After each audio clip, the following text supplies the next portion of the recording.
know what really makes us mad? Is wasting money on CDs with only one or two good songs. Yeah.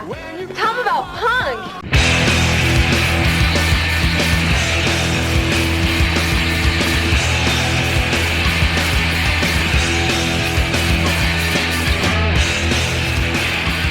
What's up, posers? Welcome to Punk Lotto Pod. I'm your co-host, Justin Hensley.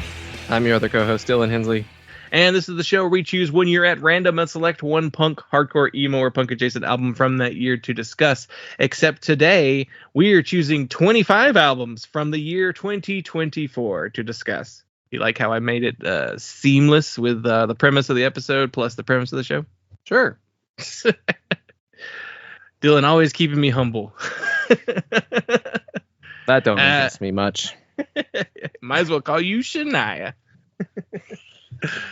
Oh, hello everyone, and welcome to this should be the final episode of 2024. Or is it the first episode of 2025? It's not. When's it going up? It's going up the last week of 2024. So it's not the first of 2025. Wait, Wednesday is the first. Are you putting it up the week of? Oh, goddamn. You're Christmas? right. It's going up the first. Yeah, well, I was going to say. I didn't realize that the first was on a Wednesday. That's the reason why I said that. But Christmas okay. is on a Wednesday, and the first is always exactly 7 days after Christmas. All right. So welcome to the first episode of 2025. Honorary last episode of 2024. It is because we are recording this peek behind the curtain December 19th. Yeah, 2 weeks before. Yeah. We took Christmas off, so there's that. Yeah, you all know this little peek behind, extra peek behind the curtain. This is probably just a reminder for Justin. I don't remember if he remembers this, but we're also not recording anything the first week of January. I won't be here. Yeah, I remembered you weren't going to be able to record the first one, so that'll be probably guests. So we'll see. Be on the lookout for that. We'll see. Well, you're not going to be here. We'll see. We'll see about that.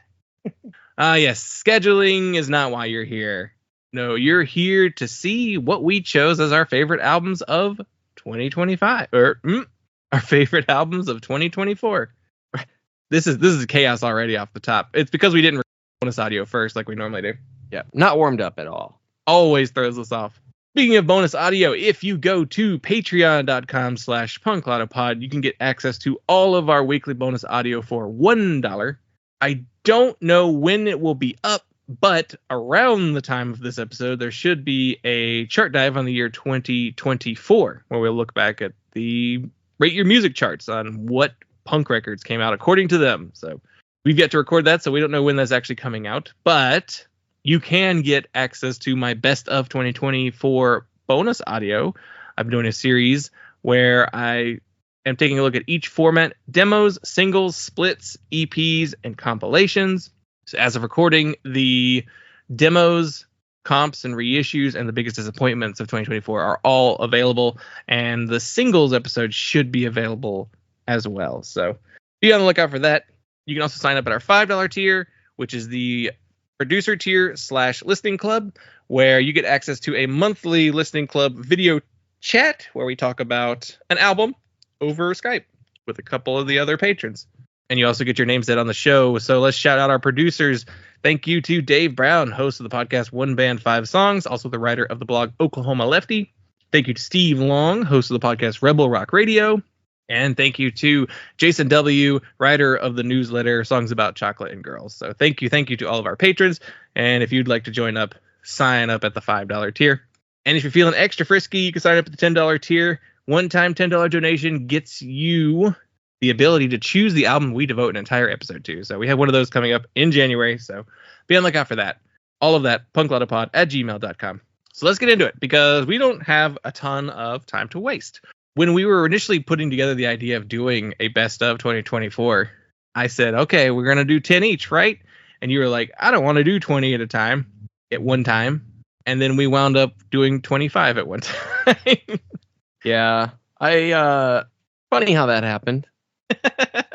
There was a little bit of the process was definitely just kind of I guess my thinking was ultimately what I really didn't want to do was necessarily what we have done in the past, where we trade our picks. Because there's always overlap is one of the big things. And I figured like most of my picks are gonna be stuff that we overlapped on this year. So I kind of like looked back at what I listened to, and I sent you a list. And I was like, these are like definite hard picks, and then these are like however many that I feel like I could talk about that I enjoyed, that I feel like are good contenders, but I haven't like maybe hadn't revisited them. But if they rank highly for you, like it definitely would make sense for us to just go ahead and pick them. And so I think what we kind of arrived at, what I was hoping we would try to do is put together more of a consensus list for the show, so that it's less of here's my record, here's your record, and break from the Hensley brother tradition of, well, that's your band. Because it doesn't really make sense for this show. And I think it'd just be more fun if we just had a stronger connection as hosts on the records that we talked about. So there's less like, oh, well, I really like this record, and you're like, that record? All right. So I'll listen to that. Yeah, it's funny. You know, all podcasts do things very different, especially the ones with more than one host. So like the shows where it's just like one guy is the host, it's like, oh, okay, yeah, it's just your list. But it's kind of tougher to be like, all right, are we gonna do the trading? Here's your pick, here's my pick thing. Some shows will do that where they like pick the same records, but they're just ranked at different places. So that's always weird to me.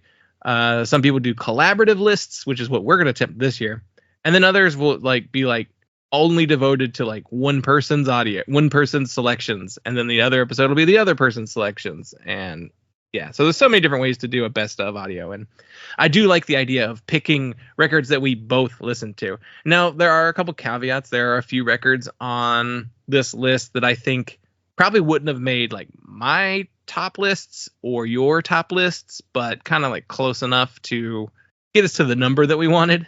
There were some records where I was just like, I really want to talk about this album, even though it's not on your list, you know, because it's so highly rated on my personal list that I at least wanted to give it some coverage. So yeah, we also just kind of wound up with like a weird number of records. So we were like, well, what can we? It's like, well, if we're talking about that record, we should talk about this record because it was good, and you know, it felt relevant to, you know, to what we talk about on the show. So that's definitely the thought process, was to just, that was also another big part of the thought process, I feel like, was what is most relevant to our show to talk about. Not that I had like a ton of stuff outside of, you know, our usual sphere that I cared that much about that I would want to talk about. You really want to talk about that Blood Incantation record, but you just felt like this wasn't the right target audience. I have not heard a single second of that. For those who are wondering, that is this year's designated metal record that all the non-metal publications were included in their like top 10s. Literally every single one of them. I guess I should listen to it to see what it sounds like.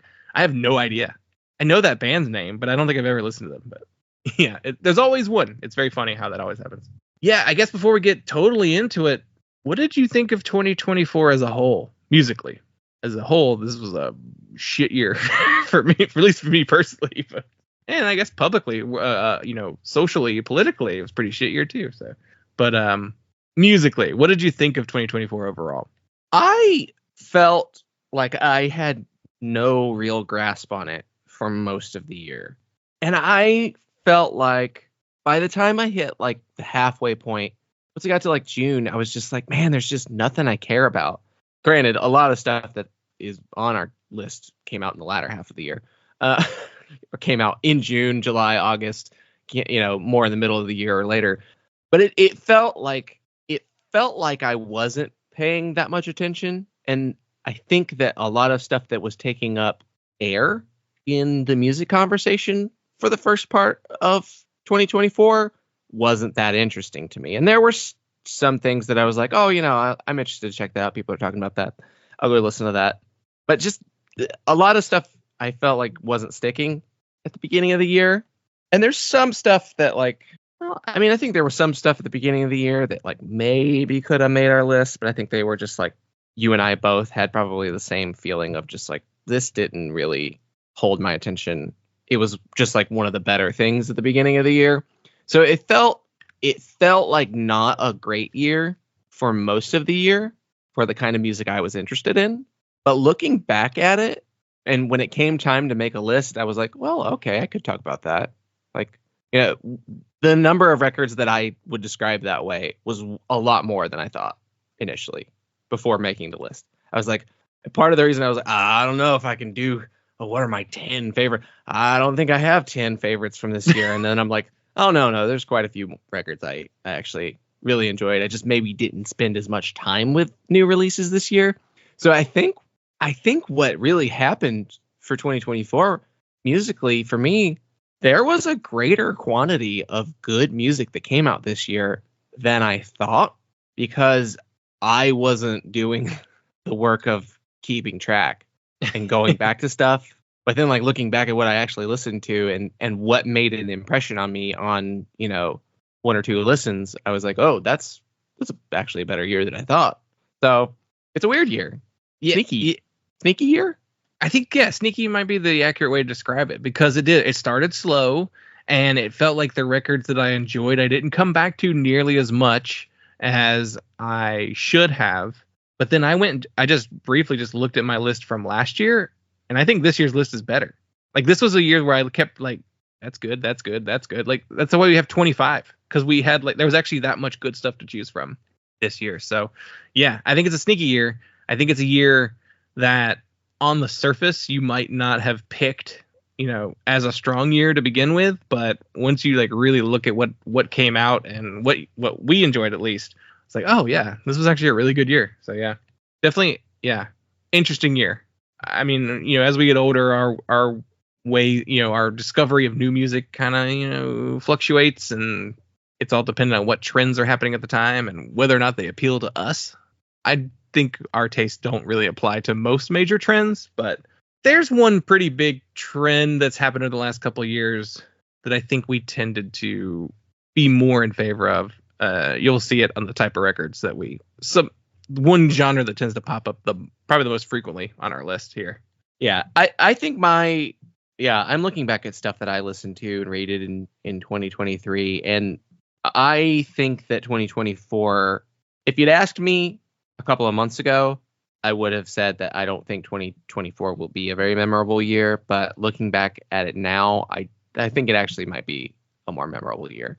It might be more on par with the 2020s have been such an odd decade so far. I mean, obviously the pandemic is a huge part of it. And, we had a 4-year holding pattern on the slide towards fascism globally. It's been stop and go. I think that's how I would describe the 2020s so far. It's kind of on year, off year is what it feels like.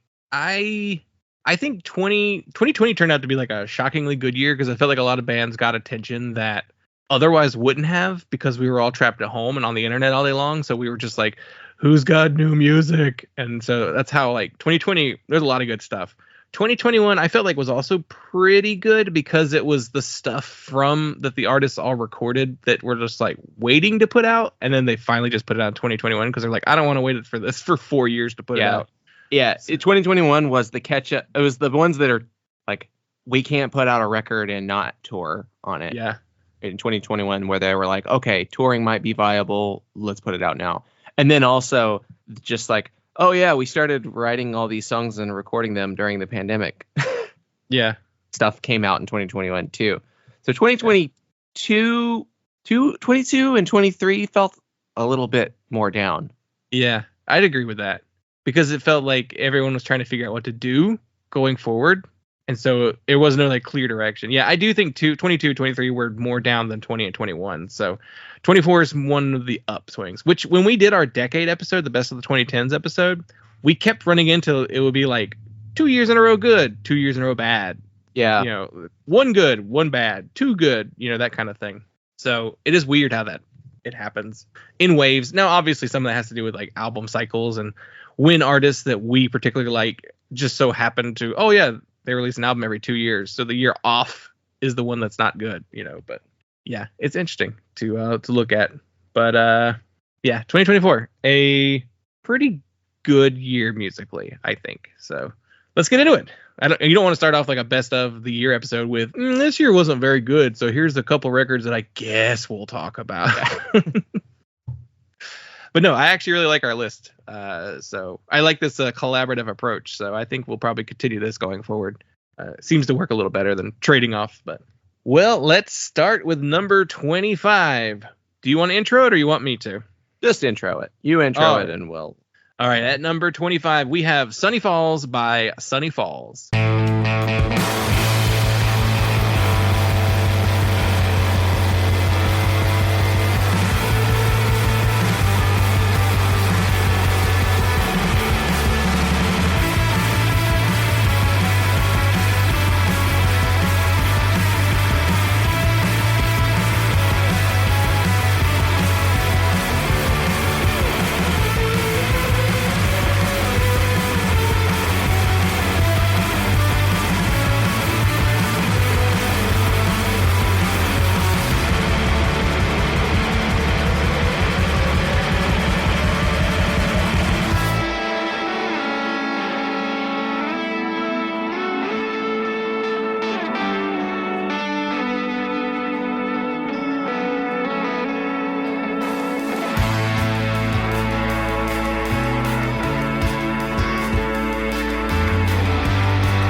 Released March 1st on Earth Libraries. Sunny Falls are from Chicago, Illinois. This is their fourth album and the follow-up to 2022's Stoned Beethoven Blasting. And this album was recorded with Chicago engineer and producer Michael Mack, who had previously worked with singer-songwriter Burr Oak and dream pop artist Claude. And Sunny Falls is the songwriting outlet for Ryan Hoagie Inslee. And this is the album he has spent the most time working on, with an attempt at making the perfect 10-track record. So prior releases were written and recorded pretty much as fast as he could, but this album was written entirely by Inslee and completely composed by him. I believe he recorded this in studio without a band, and it's just a full, pure, focused record from him, and hence why we're getting a self-titled record at number 4. Hoagie, we're not fans of this. We don't like when this happens, but we'll allow it. There's always a reason. Yeah. Usually there's a pretty good reason. And I would imagine that the reason is this is probably one of the records he's most proud of. You know, spending the most time with it. It's pretty much just his record for the most part, despite having like a band that he uses. I can see the reason I can see the motivation for putting out a self-titled as your fourth. But what'd you think of this record? I really enjoyed this record. I was pretty much looking forward to it. It's definitely one of the ones I was looking forward to going into this year, whenever I would have noticed that it was announced to come out.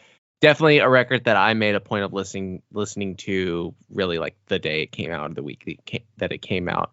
Because I've really enjoyed Sunny Falls in the past. It was fun talking to Hoagie on the show, and definitely one of the stronger records from the beginning of the year. And it's definitely one of the ones that made a lasting impression when it came out. I also definitely really resonate with the significance of this record for him as an artist, that it's a record that he made very deliberate decisions in producing and writing and doing it kind of himself, rather than feeling like, oh, I gotta have my band. You know, it's to have the vision to make a record and just going into it, you know, as the writer. It's definitely something I can find a lot of inspiration in, and I think it worked excellently. Like, I think it's the best thing he's done. I think it sounds killer. I think the songs are super catchy. I love the production on it.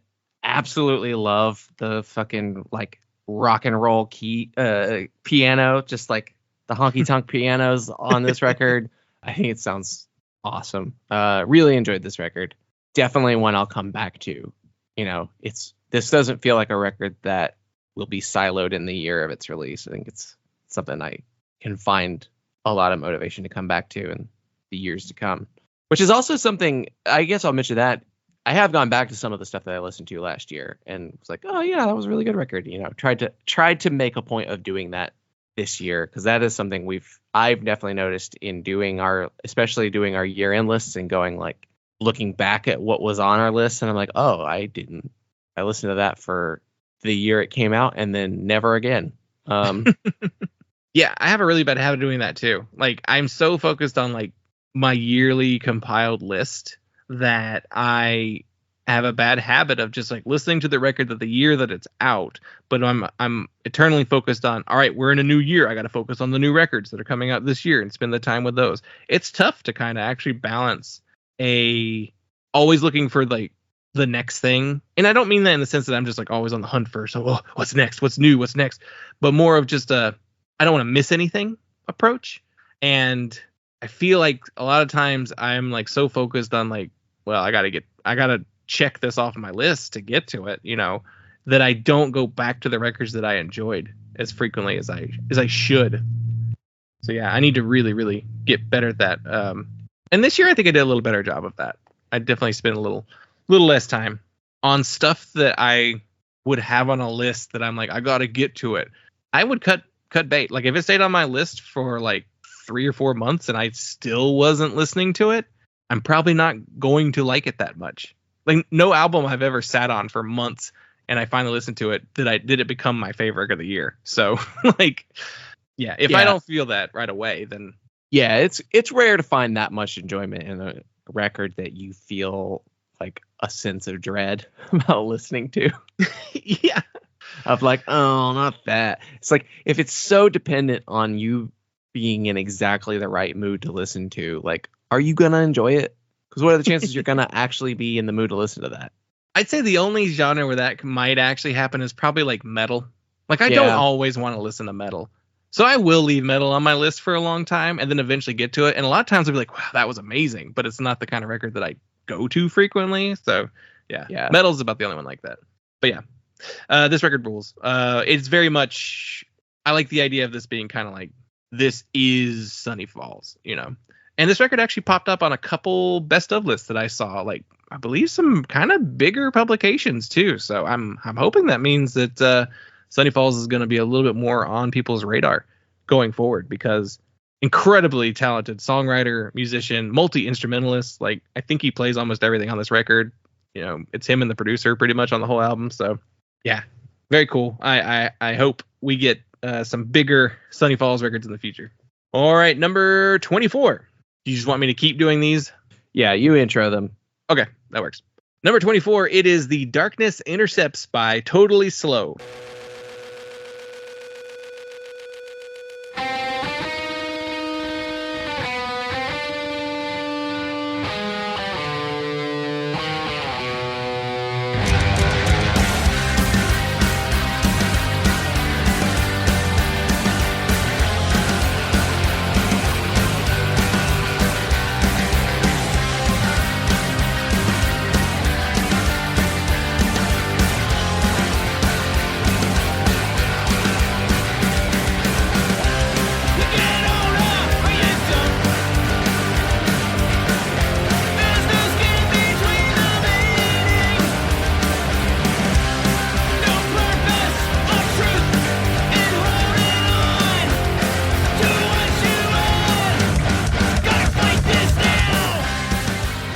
Released March 22nd on Refresh Records. Totally Slow are from Greensboro, North Carolina, and this is their 4th full-length album. It is the follow-up to their 2021 album Casual Drag, and this record was recorded with Scotty Sandwich of the band Almost People, and he used to run Death to False Hope Records. That's a name I haven't heard in a long time. So So the band is Scott Hicks, Andy Foster, and Chuck Johnson. They've kind of been the core of the band for a couple years now. Chuck, I believe, joined about halfway through the band's career. And this time they're joined by bassist Eddie Sanchez. And this record actually features a couple guest appearances by Noel Shuck of She Hee Hee and Sam Paulson of Man or Astro Man, which, whoa, that's a big get. And this record was recorded with a focus on finding a dynamic balance and an emphasis on track order, adding samples and songs with different like tempos and changes of pace instead of just like a go, go, go record, which is kind of how most of their albums have gone. They're just like these very fast-paced SoCal punk meets San Diego post-hardcore albums. So thoughts on Totally Slow? This record definitely made an impression. It was definitely one that I have kind of had a memorable experience of listening to. Sometimes you listen to records and you're like, I don't know where I was when I listened to that. But like the Sunny Falls record, like I know I was listening to that record taking the train because I probably had car problems because it was weird that I was on the train. But I had that mental picture of like riding the train to downtown. So I'm like, I know where I was when I was listening to that record. And this Totally Slow record, like I remember listening to this record, going to the post office to mail something. Like I just have a sense in place. Weirdly enough, I thought it was last year. So this record must feel timeless, I guess, is what I'm getting at. Because it made a very notable impression, but I thought it was longer ago. So somehow I thought this was a 2023 record, which was a credit to 2023 as a year for music releases, because I really enjoyed this record. And it was when I was going back through the records that I listened to this year and like figuring out what to put on the list, and I was like, that can't be right. That didn't come out in 2024. That's an older record than that. So it's a record that I think instantly ingrained itself. It's a lot of fun. Killer, surfy, skate punk, hardcore, whatever you want to call this. Just a great blend of sounds, and sounds really unique. I think even in the surf punk world, I guess that's not necessarily a realm I'm super familiar with, but I think that this goes beyond the like, who's the typical, who are the surf punk bands? Goon? Is that one? No. I mean, this is definitely more in what I would consider like the Nightbirds and Agent Orange kind of traditional surf punk, but I think there's been like a more of a recent trend of kind of garagey, sloppy surf punk bands, and this doesn't do the oversaturated vocals, and like it doesn't have the just like mindless surf beat. There's definitely like that surf beat on certain songs, but they blend it in really well and break it up with different rhythms and some stuff that's just straight, skate punk. And it's also like, I feel like it's surprisingly technical, which I guess is what you would expect surf punk to be, because surf music is usually pretty technical music. I feel like a lot of times bands that are surf punk, it's like, maybe it's just a clean guitar tone and that's what's carrying the surfiness, and like maybe they're using those modes, but like this stuff is pretty ripping. It's funny. Like I listened to this record, and it's funny to think of like the sounds of this record are so SoCal. They're just so Southern California that it's very funny to me to think of being like, that's a North Carolina band, like that's. I'm pretty sure like most, at least like Chuck and Scott are like pretty long time North Carolinians. I don't know everybody's full backgrounds as far as where they grew up and everything, but you don't think you're going to get a surf skate punk record out of a Greensboro, North Carolina band. They're not even Wilmington band, our coast band, those band though. Honestly, Wilmington bands have their own vibe, and it's not surfy. It's more druggy. But yeah, it's so steeped in that like 80s, 90s skate punk. This record being probably the surfiest that they've ever been as a band. And yeah, it's very, very cool to see something that feels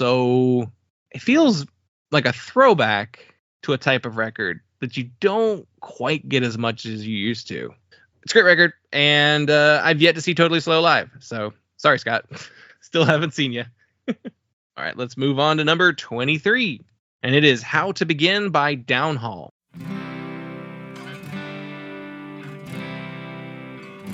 The sun will keep you young, just not your skin, but what's within needs light to grow. So I don't know how to begin with all of this, and you're obsessed with broken bones. Change the locks on summer homes, we still got it. Sleep in the sunroom,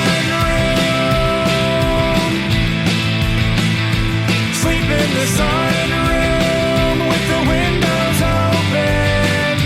Sleep in the sunroom and I held you so close.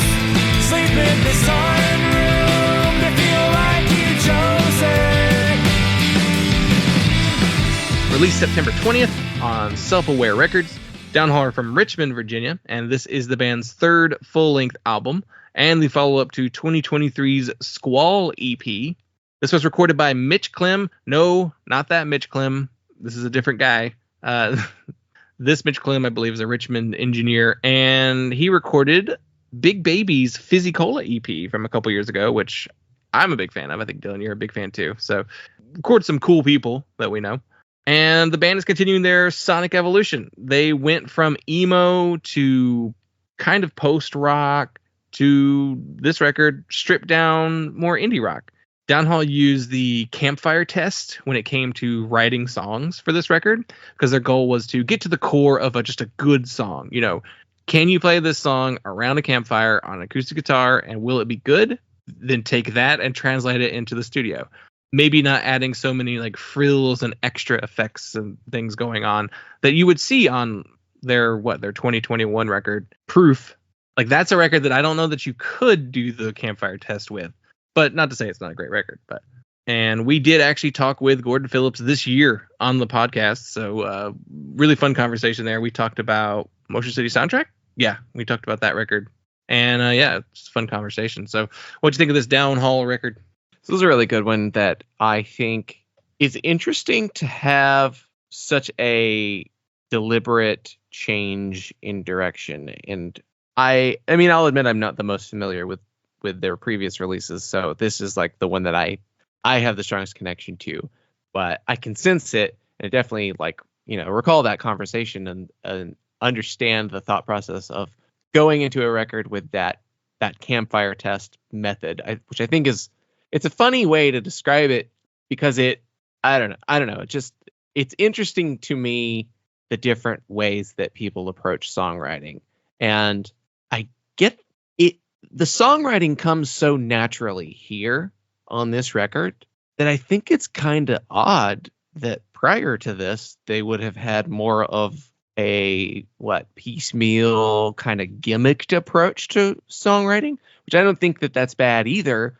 But it's something that maybe I guess I associate more with like hardcore bands, where you're just like, oh, I got this riff. Oh, I got this riff. And like, I think that they really kind of almost effortlessly just slide into just being a song-based band, and like being able to put these songs together to where they don't need much added to them. That they come from just being songs that you could sit down and play on an acoustic guitar. And it's surprising that I guess they're not showing the work, I guess is what I'm getting at. That like, there's definitely like a great songwriter that's been buried in this band for a long time, and to just remove all the encumberment and just say, this is the central voice of the band and this is going to be the main focus. It's came right out effortlessly, because I think this record is great. It's strong, hooky, memorable songs. Just a great feeling. Every song pulls you into the narrative, into the melodies.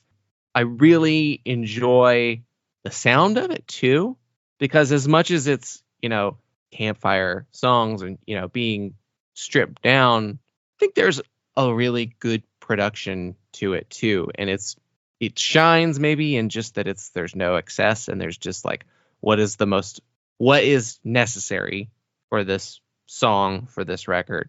But it definitely strikes me with similarities to the if you took something like the 59 sound by the Gaslight Anthem, and if you stripped away all of the like the 50s-ness and retroness and just stripped it down to just the core guitar tones and the guitar, the bass, the drums, the voice, like, and how they're balanced, there's a real similarity to this record.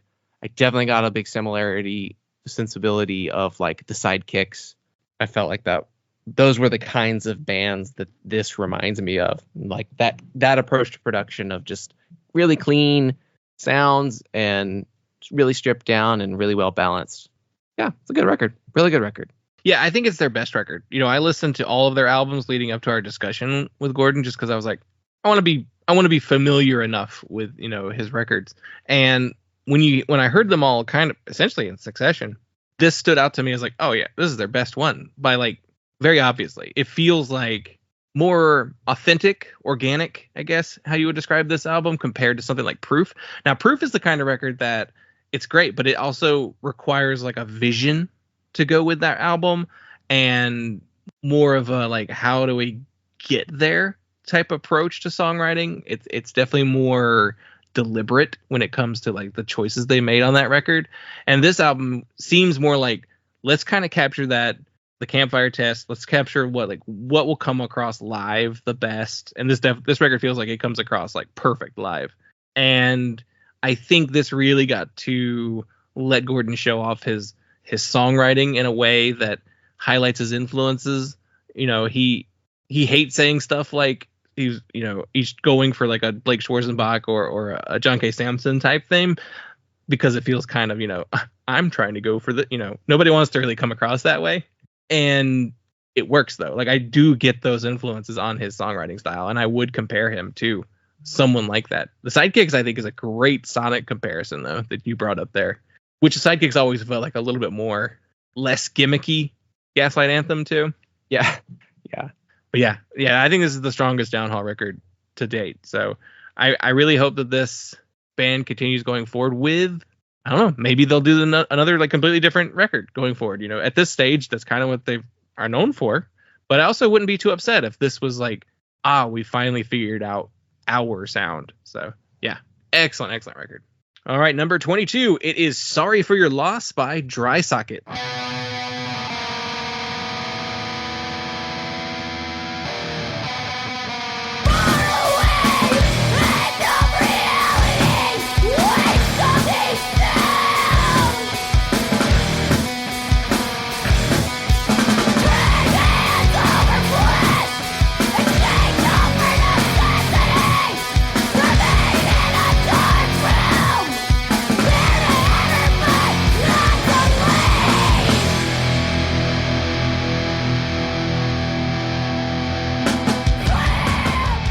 Released January 26th on To Live a Lie Records and Blind Rage Records. Dry Socket are from Portland, Oregon, and this is the band's first LP. This is a follow-up to 2022's Cessation EP and was recorded by Nicholas Decker, who recorded all of the band's previous work. This is a 10-track record that clocks in at 15 minutes long. So when I say it's their first LP, it's just because it's on an LP, because it's definitely a short album. The record is centered around grief, as you would assume based on the album title. Vocalist Danny said, "They say anger comes with grief, and this album is my anger. These lyrics were recorded on voice notes while I cried on my drive home from work, or written into notebooks when I couldn't sleep. The last few years broke me into many pieces, and this LP was a step in putting myself back together. Know that if you've lost someone, if you've lost yourself, if you are struggling, and it feels like existing just keeps getting harder, you are not alone." And also worth noting that this year Dry Socket released a split LP with the band Body Farm, and sure, I'll give it away now. We'll probably be on my splits list, so keep on the lookout for that. But yeah, Sorry for Your Loss, Dry Socket. What'd you think? It rips. This is a really good record. I think that there's not very many bands that sound like Dry Socket right now, and that's a shame because I think it's a great sound.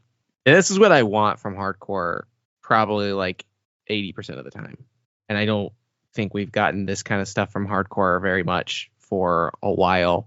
I think that this record, it's really effective at communicating that grief and anger and frustration and pain. And it feels like it's a record that has the cathartic sound of screamo, but I wouldn't call this a screamo record. You know what I mean? And it's a kind of hardcore that there's so little of. And I feel like people have taken, like, if you're going to do screamo, you got to go into the 30-second songs, or the, like, this is a post-rock song, and then with a little bit of screamo. That's a genre that I think has stagnated, and this kind of record does what I'm not getting from screamo records. Haven't been getting from screamo records in a long time. Definitely a lot of elements of this record that remind me of, like, the last Comadre record and kind of a lot of other hardcore stuff that was around that time. But it also can be chuggy and muscular and fast and melodic. Just a lot of good little shifts and pivots throughout the record sonically. And it feels like a longer record. It feels way bigger than a 15-minute record, but I don't know that it should have been a longer record. That might have been too much of a record.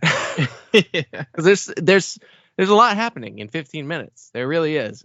I'm not wanting more at the end of it, which sounds like, well, I'm glad this is over, but it's not.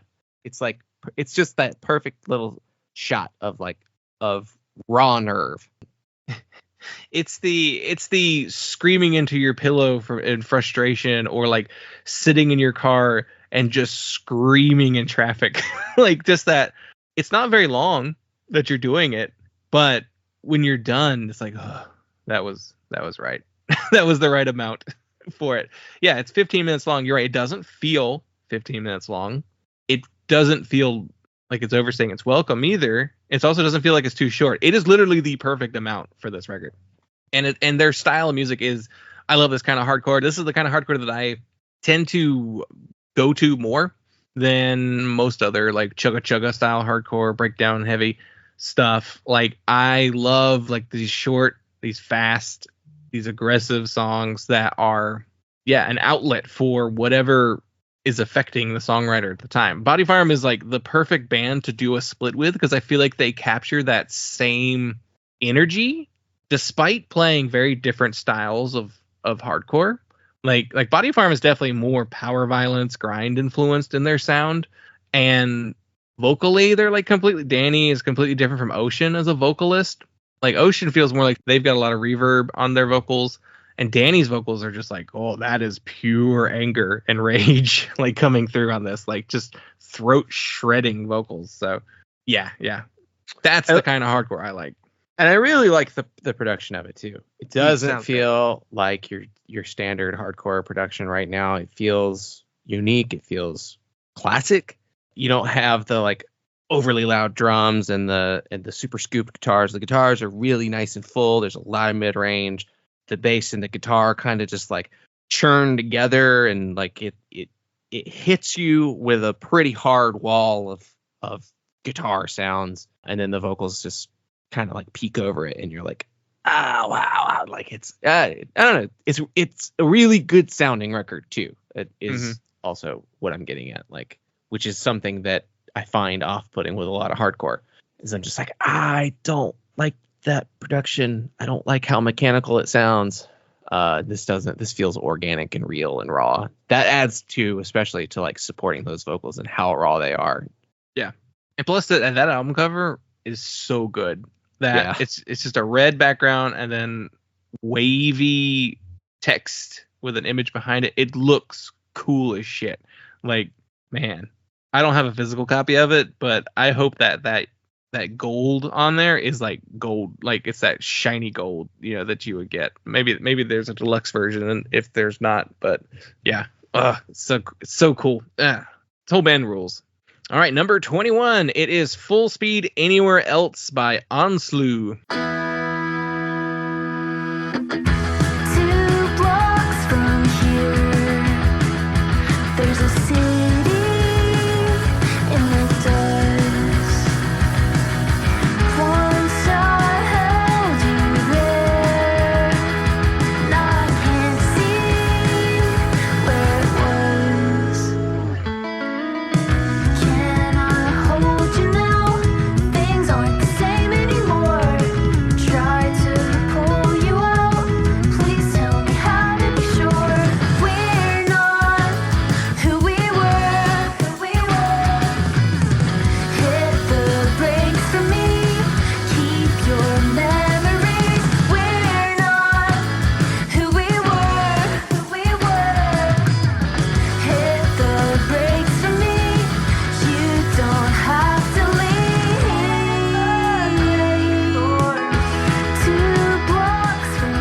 Released October 25th on Tiny Engines Records.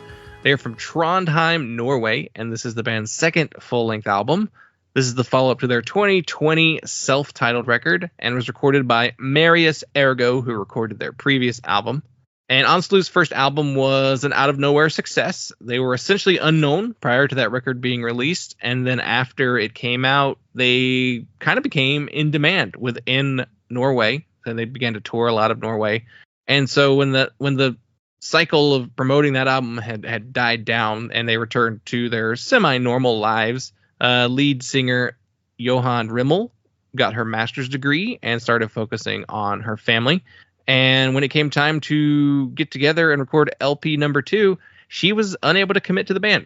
And they enlisted a new vocalist, Helen Brunes, who is the front woman of the band Lily Venn, and I believe a handful of other projects. She's apparently a very busy musician. But this record, I actually texted you like last week, I believe, because I didn't really do much research about this album when it came out. I was just like, cool, that band I like is back. Cool, I'll listen to their record.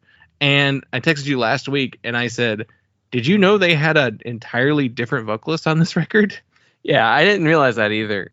This is a record that was definitely on my radar. I enjoyed the previous stuff that they put out last year and was definitely looking forward to this. So I think they delivered. I think it's a great record, and I think that I'm glad they kept going. I'm glad they found another vocalist to fill that role, because I think they're a good band. I think they have a nice balance of kind of emo, maybe a little twinkly emo with like a dream pop.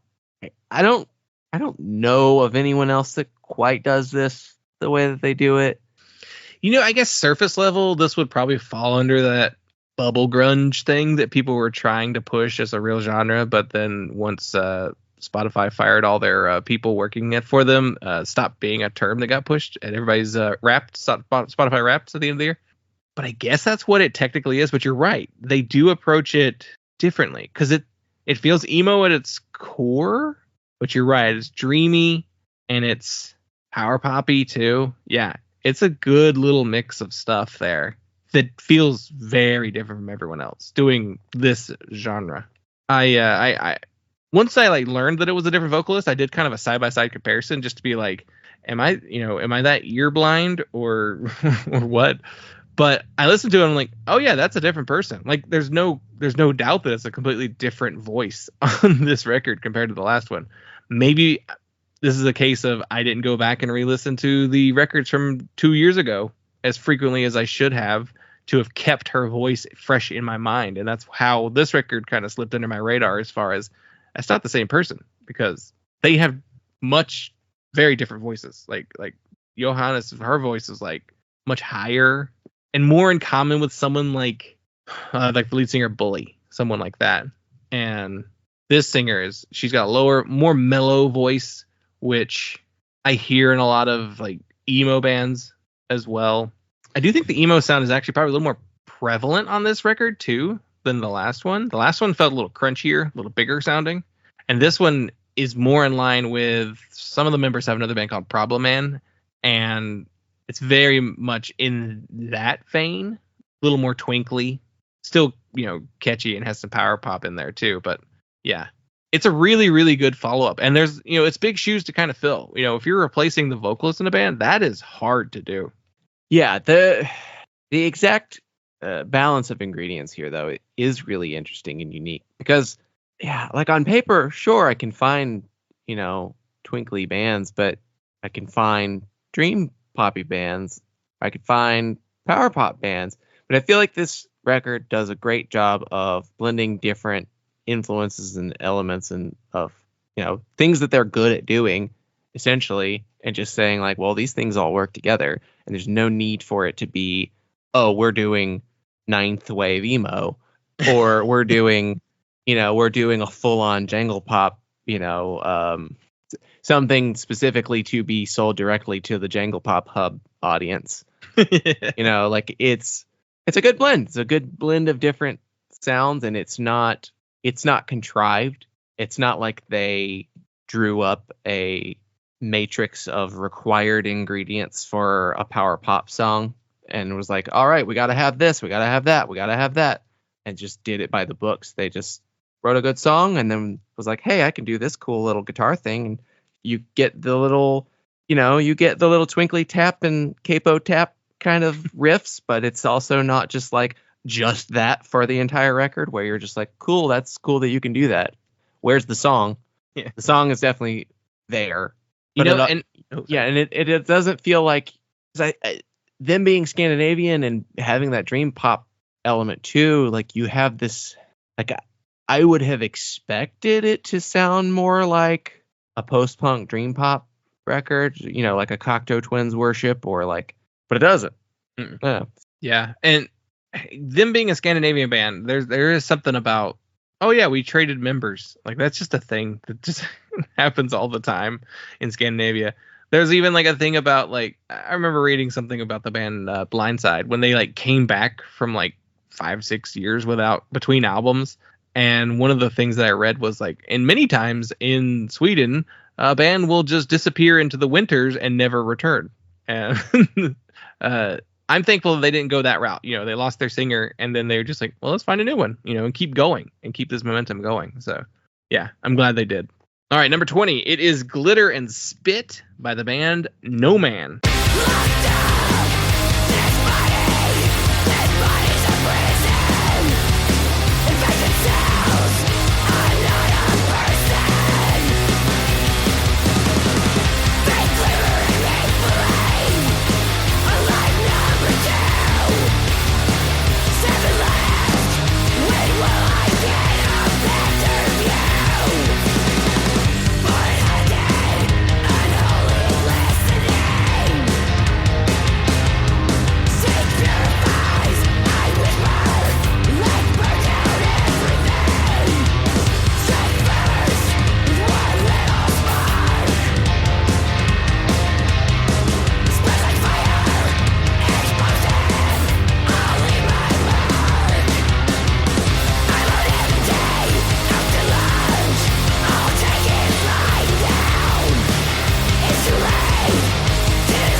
Released March 29th on Iodine Records. They are from Washington, D.C., and this is their third full-length album. This follows their 2020 album Erase, and the album was recorded by Matthew Michel, who is a member of the band. And all three members of No Man were in the Richmond screamo band Majority Rule. They added vocalist Maha Shami, who was essentially the unofficial fourth member of Majority Rule because she performed with them live frequently. She's on, I believe, both of the full, I guess the second was not an LP, but most of the recorded output she appears on. So she was always like part of the package to begin with. Maha, who is a child of Palestinian refugees, when they recorded this record, they had done it before a lot of the worst damage had been done to Gaza. And this record still is very much addressing the issues of 70 plus years of violence and being in an apartheid state.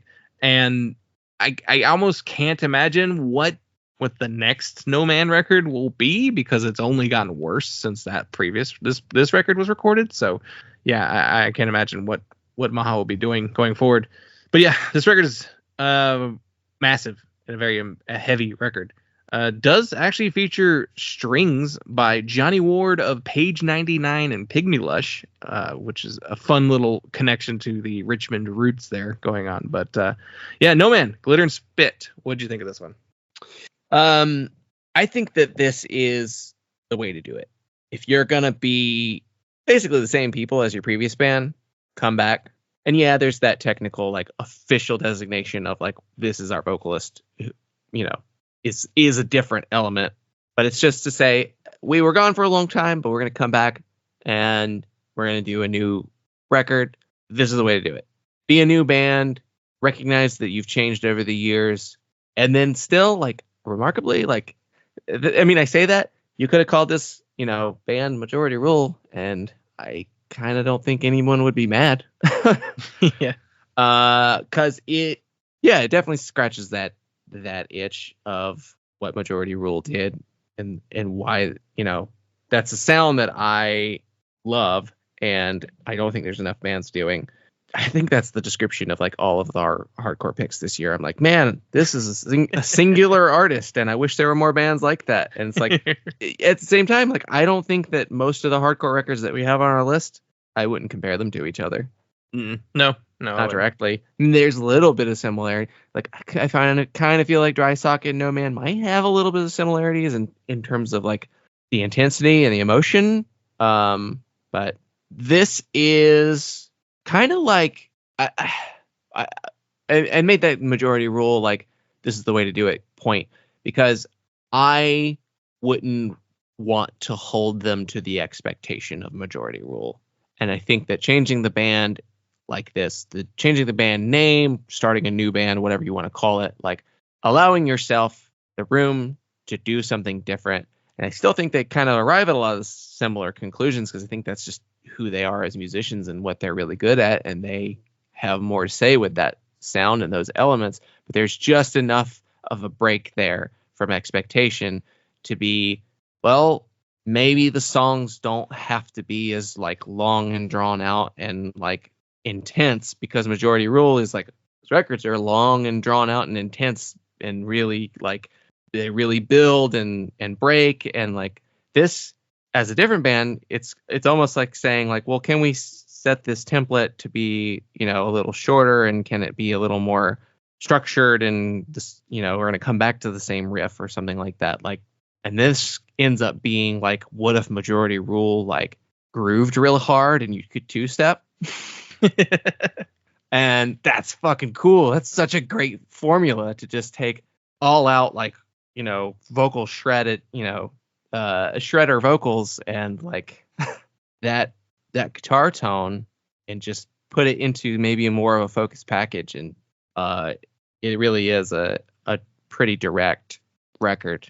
And I think there's kind of more, I think they put a little bit more of that like meandering kind of soundscapey thing that Majority Rule did into more of like your interstitial tracks. And so you still get that feeling overall of the whole record, but you can get these really tight and concise songs too. Yeah, I agree with you. By changing the name, you do kind of strip back some of that expectation that, we're going to get another Majority Rule record. It's going to sound like those Majority Rule records. Like, well, those records are like 20 years old, and these musicians have moved on, creatively. And so they're not necessarily wanting to try and do the same thing they were doing back then. By changing the name and, adding a different vocalist to the full-time vocals, even though Maha was present on those albums, gives it the pass to be like, all right, it's different. It's a different band. It's different sound. It's a different thing. So it's you're right. It's the way to do it. If you don't want to, I mean, you could just have just called the band Majority Rule and just had a different singer. It would have, Majority Rule fans, I think, would have been fine with it because of who it is. She's always been such a part anyway that like no one's getting mad at them. I guess for other bands, it would probably have been a little bit more difficult to do that though. So yeah. And I don't think it's like such a drastic different direction for the band that it would be shocking or jarring. Like it would, I think they're a band that if they'd come back with this formula and these sounds, like it still would have been like one of those rare exceptions of the band reuniting isn't as good. But this just like completely like nips that. It's just like this is new ground to build on. And I think that's cool. I think that's not to just trade on expectation and do the easy thing of saying like, oh, here's the name that you'll recognize. To just say, no, this is a new band and we have new things to say and we have new songs to make and we want to play those new songs. And there's no need to play the old stuff. You can go see Majority Rule. They've played shows. Yeah. As a Majority Rule. So, yeah, I think it works really well. And this being like their third album too, like there's not really that much. People should know what to expect at this stage. You shouldn't be surprised that the Majority Rule people have a new project out that sonically sounds still very similar to what they were doing anyway. But yeah, they just kept that quality, that excellent like songwriting and production and performing. Just these records sound massive. They all sound so good for being just these loud and heavy and kind of chaotic at times records. So yeah, it's so good. Like, it's a continuation of the previous work. They are essentially the same band at their core, but yeah, really great record for sure. Yeah, and I think maybe a little slept on still. I'd agree. I also think Majority Rule was always a little slept on too. Yeah. But the people who knew were in on them, you know. But I also feel like some of those Majority Rule fans didn't follow along when No Man came along, and I think that's a mistake because it's still the same band, really, if you think about it. If you like those Majority Rule records, you're gonna like these No Man records too. So yeah, you're right. A little slept on. But, and I mean, I guess not entirely, we know what the current big sounds in hardcore are, and they are not represented on our list. No. All right, number 19. It's No Secret, The Truth as Bad as the View by The Big Easy.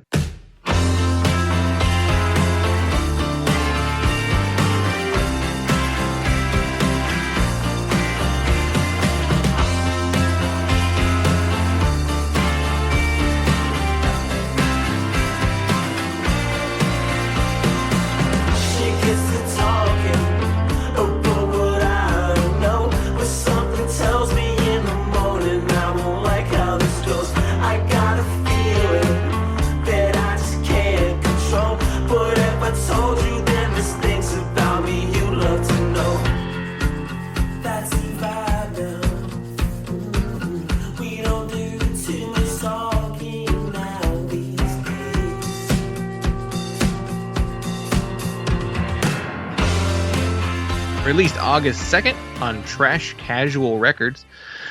The Big Easy are from Brooklyn, New York, and this is the band's second album. This follows their 2020 album, A Long Year, and was produced by Eric Case Romero, who has recorded with bands such as the Gaslight Anthem, the Bouncing Souls, and Lord. So, big shoes there. The Big Easy is the main musical outlet of Stefan Belthemu. He is joined by drummer Pete Clark, who played on his last album. And the main theme of this record is Belthemu tackling his experience as a black artist playing music within certain artistic circles.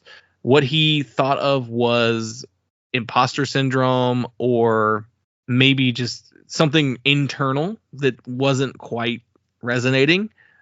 He realized that, no, it's it's racism. It's really racism. It always is. It kind of boils down to it. And this record is kind of addressing, his own identity and expressing a lot of the feelings for the first time on record, at least according to him. So yeah, the Big Easy's second LP. This one's a long one in the waiting. That one came out in 2020. 4 years later, not quite exactly, but it's a follow-up. It's a sophomore record, and there was a lot of time between it, so the expectations are kind of there to, follow up with something else great, because A Long Year was excellent album. But that record is also kind of about relationships falling apart and finding yourself after a relationship and moving on. Like, it's about a year in his life. And so to take that as a premise for that album and then to completely go in a different direction lyrically with the new record, it's pretty bold approach. What'd you think of this album? Speaking of kind of slept on, The Big Easy, I think, is a band that is overlooked and not represented in whatever factors that there might be for that. I don't know how hard he's been pushing, for this band to be successful, and like it's all just a crapshoot. But this is a really great sounding record, and I think an excellent follow-up to previous record, which I really loved. I that was definitely one of my favorites from 2020. It's been one of those really strong records, I think, of this decade so far. I think this is an excellent follow-up to that. Huge strides as I think a songwriter and a performer and a front person. I think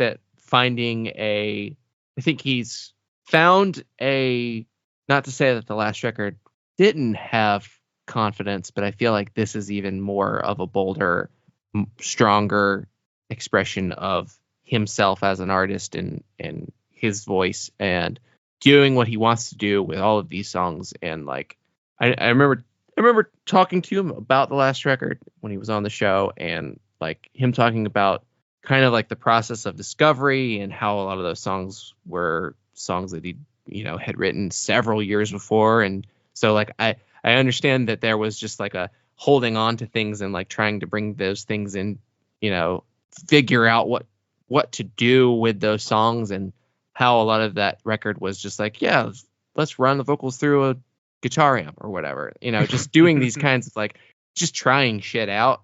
I feel like this record, there may be some degree of just like trying shit out on the record, but like it comes together in a very assured package. I feel like the production is super thoughtful on this record. Really like how it progresses as a record, to where I feel like the back half of it gets kind of like just these really nice, like softer songs and these different rhythmic elements that kind of crop up towards the latter half of the record. It starts as kind of more of an indie rock record, and you think like, the next step from the previous record. And it's just interesting to see that shift in the song styles through this record. And it all feels really tasteful and deliberate. And I think that this is a record that has had way too much thought and work put into it for not a lot of people to have talked about it this year. And I think it's a bummer. I hope people will go listen to it. I hope we do a little bit to help people hear it, because it's solid. I definitely will continue to look forward to more from the Big Easy. I think Stefan's a great songwriter and a great vocalist, and they look like a fun band live too. Yeah, I agree. It felt like this record, there was I can't remember if there was a ton of hype leading into it, but I definitely feel like I saw it talked about more before it came out, and then when it came out, it felt like crickets after that. And I don't know why, because A Long Year did not have that same, fall off when that came out. Like that one, people talked about more, and if anything, that was probably a grower of a record in the sense of like more people found it through word of mouth after it came out. Whereas with this one, I guess there was the expectation of it to do something, and then when it came out, I don't know what it did. I mean, maybe they did fine on it as far as like vinyl and stuff like that, but I didn't see it get a ton of press after the fact.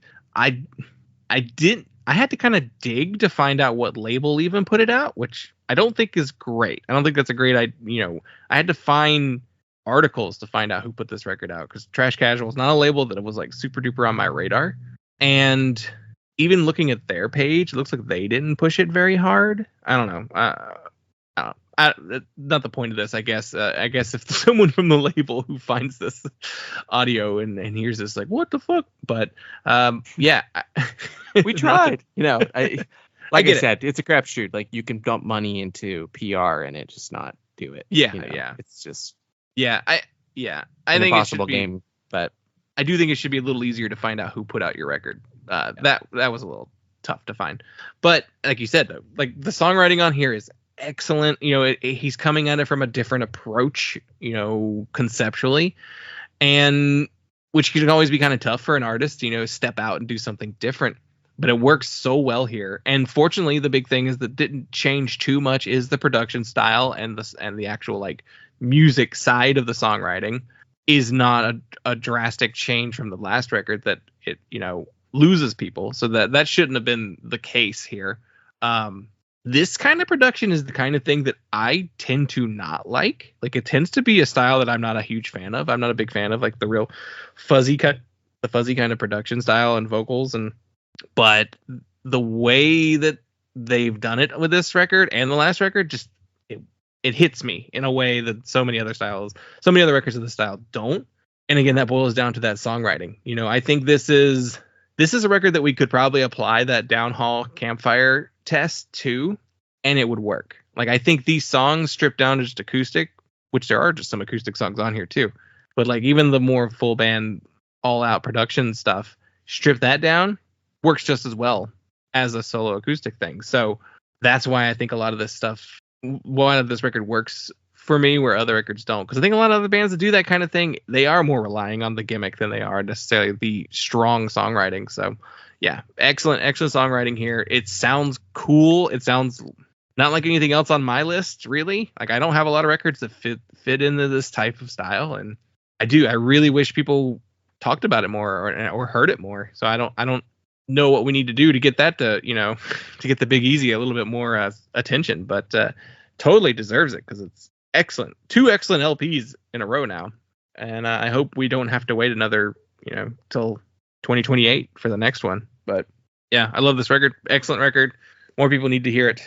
All right, number 18. It is Smoke and Fiction by X.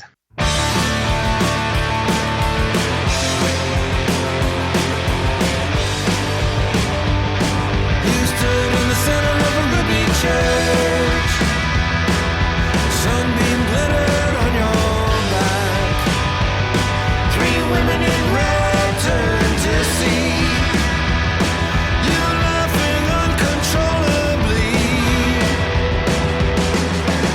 You turned around in a lonely state of grace.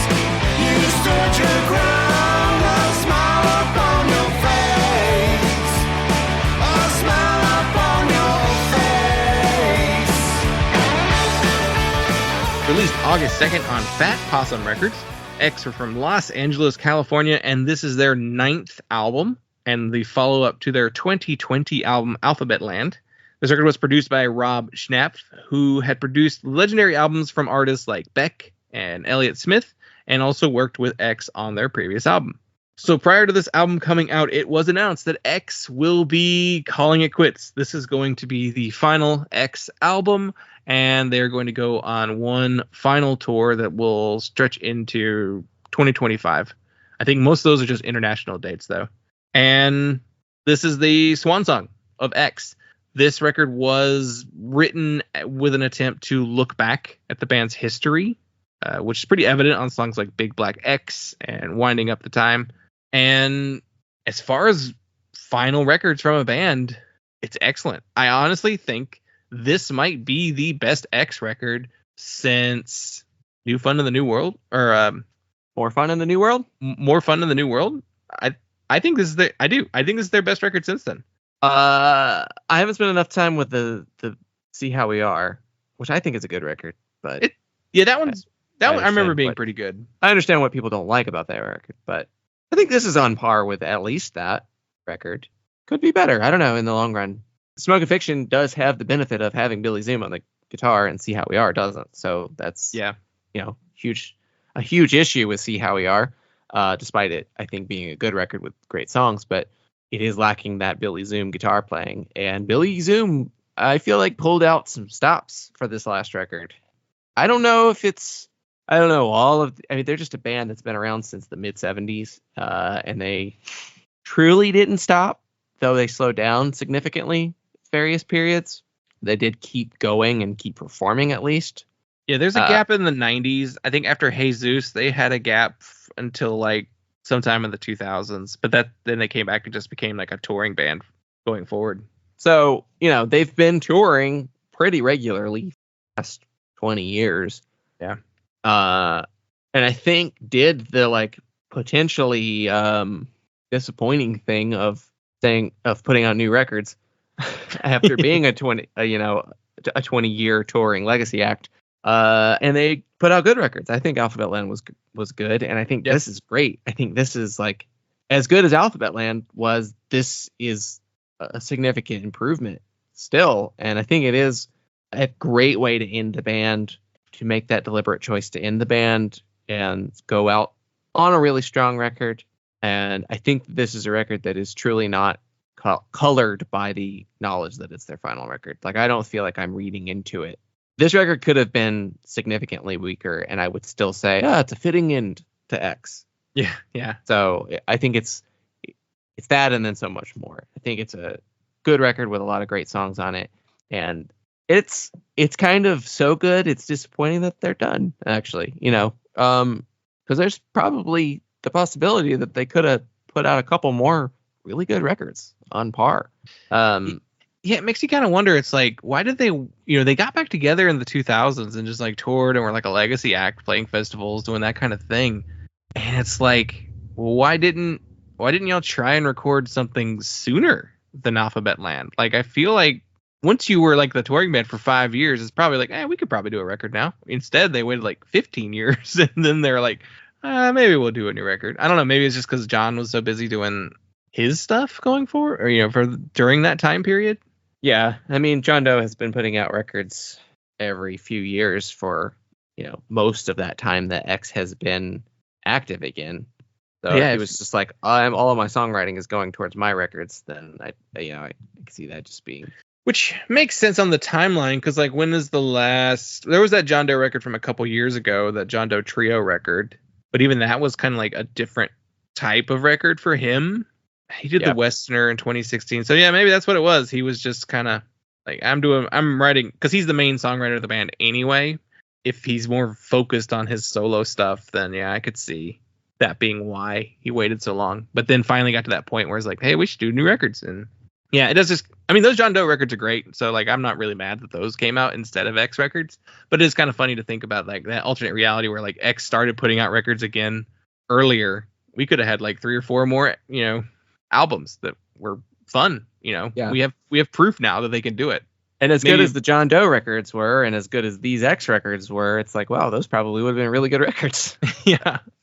So there's maybe some alternate reality where there's like more great post reunion X records than there were original run great X records, because the initial X run has some spotty records in it. Yeah. This is a farewell album. So yeah, there is a little bit of extra oomph there, I guess. Maybe they were just like, we got to go out strong. We can't put out a dud as our final record. You never want that to happen. So yeah, there is just like an emphasis on just like making sure these songs are good. And then, it helps that if you're a fan of this band and follow their material, the callbacks to their history and, talking about their time as a band in the LA in the 70s and 80s. It's kind of nostalgic, a little bit going on here. It feels more like a reflection than nostalgia, though. And they pulled it off. Like I said, one of their best records since the 80s, I didn't go see them. I kind of now wish I did. We'd seen them together a couple of years ago before you moved from North Carolina.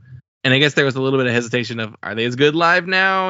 We saw them and they did everything. Because when we saw them, it was all like old material. They didn't even have Alphabet Land out. So I guess there was a little hesitation on, I don't know what a next show looks like with the new songs in the set, and how well do they play live. But I think the reason why they decided to call it quits is they wanted to stop before they couldn't do it anymore. So yeah, now kind of kicking myself that I didn't go see them, because I think they were through here, unfortunately. All right, number 17, it is Paul Bunyan's Slingshot by Liquid Mike.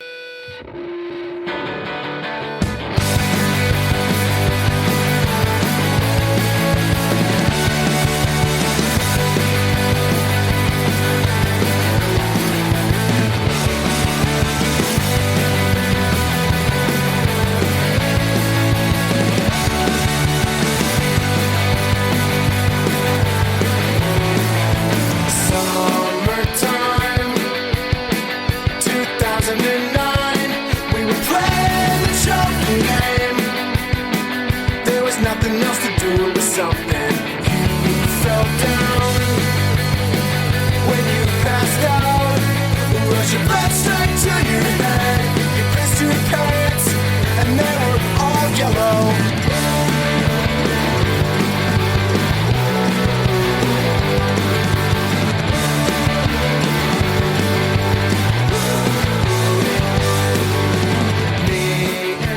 Released February 2nd. This is a self-released album.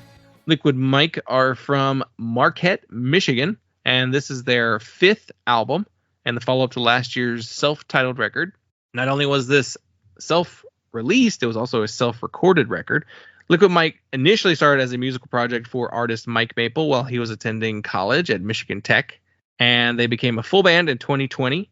And with this record, this is their first with a second guitarist, Dave Daignault. And a lot of the concepts on this album are about life in the Upper Peninsula of Michigan and living in small towns, and including Mike's job as a postal carrier. This is one of those records that's 13 tracks and 25 minutes long. So love a short record. And Liquid Mike, to me, kind of came out of nowhere. Apparently the self-titled record did generate some buzz online. It's probably why this album seemed to have a lot more press going into it, and how it was able to get on like my radar. But I love it. This is like a truly DIY band. They do everything themselves. They put their own stuff on vinyl. I think there is a reissue because the record initially I think was like 250 copies, and they sold it themselves. And then they did a repress, and I think their repress is through another label. But even then, I think they only did like 200 more copies too. But yeah, truly a DIY band and prolific. I think they have like 3 albums in 2 years or something along those lines. 5 years since or 5 albums since 2020. Pretty good clip of releasing albums. What are your thoughts on Paul Bunyan's Slingshot? Yeah, this record came out of nowhere for me. It was one of those records that I had no context for this band prior to this record coming out. And then it was like the week it came out, everyone was talking about it. This is definitely one of the most hyped records to make our list. And I think it's a really solid record that surpasses the hype. I think it's definitely, or it fulfills the hype, I guess, maybe the expectation of the hype, because most of the stuff that everybody goes crazy for, that I didn't know was coming, doesn't usually do much for me. So this really, for me, surpassed the hype, I guess, is what I'm getting at. It's a solid record. I think it's a really cool record with some really catchy songs and some big, fat, crunchy guitars. Just cool, heavy power pop, and it certainly is within a lane of a style of band that's kind of, we've had cycles of this type of power pop band off and on for a while, and it's really cool to see them just like go all in on it themselves. And it's funny that the guy is behind it is a mailman, so this is like the Weezer John Prine, I guess. I don't but I guess that's a good job if you want to walk around and write songs in your head, because that seems to be, working for them, and certainly worked for, like I said, John Prine. Yeah, I knew nothing about Liquid Mike prior to this record. This was I guess it was a hype thing. I don't know where I would have heard it.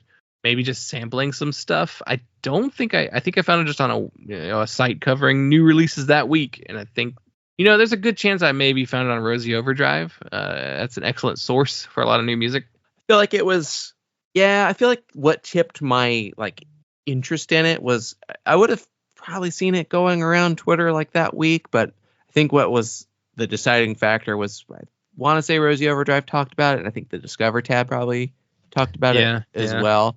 And I was like, all right, that's 2 very trustworthy sources. Like, I'm gonna take a chance on this record that everybody's talking about, which I should probably just do due diligence and at least sample everything that people are talking about to stay somewhat informed.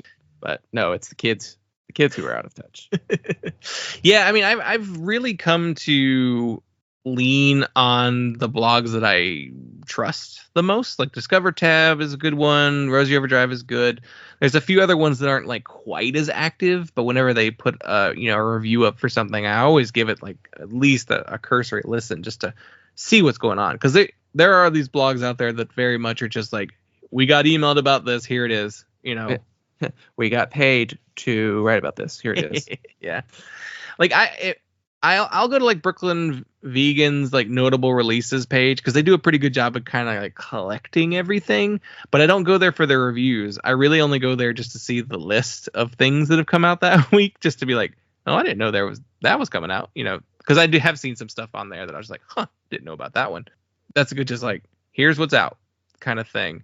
But if I want to find out what's good, that's when I go to these blogs and read about them. And I don't necessarily like everything that those blogs feature, but I respect their taste enough, and there's enough hits, I'll go there and be like, I like that, and it becomes a favorite record of the year for me, that I'll continue to go there until that I stop finding anything that I enjoy.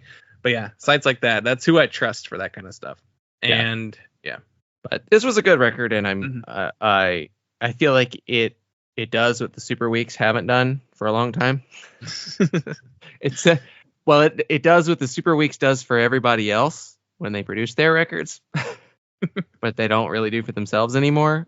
Yeah, it's weird. They stopped putting out their own music, and then just did everybody else's, Which, okay, that's interesting. I have some thoughts on Power Pop, but I think I'm going to save them till we get to another Power Pop record. Because, okay, we'll get there.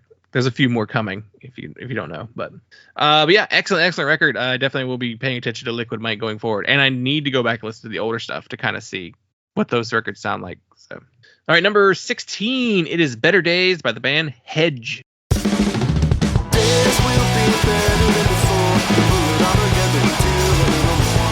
Days will be better than before. Pull it all together and do a little more. Today could be the best of your life. It just happens to fall on a Saturday. The gray clouds disappear from the sky. It just happens to follow a heavy rain. Never does it feel like the right time to do something different. Making sure that everything's alright is an honest mission. Wonder if it's even worth a try.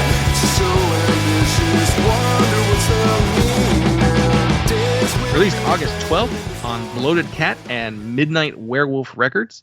Hedge are from Worcester, Mass. This is the band's first album, and they recorded it with Ezra Cohen, who is also a accomplished musician in his own right. They are a three-piece band inspired by Husker Du, Superchunk, and the Lemonheads, and the group features members of the bands Sneeze and the Young Leaves, two excellent bands. Hedge formed and played their first shows this year. They got together I think in the spring, and they already have an LP out. I was reading the band's Instagram page, and they just announced, I believe this week, that they are looking for a new drummer, but they already have the next album written, and with a goal of an album and an EP in 2025. So Hedge hit the ground running. I believe two of the members were the ones from the Young Leaves. The Young Leaves were an excellent band from also, I think, the same area, same Worcester, Mass area. They were kind of tied with the Fake Boys as well, doing kind of similar stuff in the same area, and they kind of repped each other too. But yeah, the Young Leaves, they were one of those bands that they put that final record out, and that's when I really became aware of them. And then they were essentially done not too long after that, and I remember being very disappointed. Oh, I just got into this band. But what I was reading was from one of the members. It was on Instagram too. I think it's around when they played their first show. Someone said, I never want to retire from music again, which to me says Young Leaves broke up, and I guess he tried to go live a normal life and just doing regular shit for a living, and got tired of it and decided to form a whole new band. And maybe this record came out so quickly due to sitting on songs, having ideas for years and then finally just being like, let's do it, let's put them out. Or they're just that good of songwriters and that quick of songwriters that, I don't know, they already have plans for a second LP. So I love when the very first thing you put out is an LP. Here we are. Here's our whole record. You want to check it out? Not doing the slow roll of here's an EP, here's a demo, here's some singles, but full album. So that being said, it's like a 20-something minute album. It's not super long. I would say it's like a 20. Let's see how long it is. It's 20 minutes exactly. So I don't know. They cranked them out pretty quickly. But what'd you think of Hedge and their debut album? I was definitely pretty excited for this when I had heard about it and saw that it was coming out and saw who it was, because the Young Leaves was it's too short-lived of a band that broke up at the wrong time.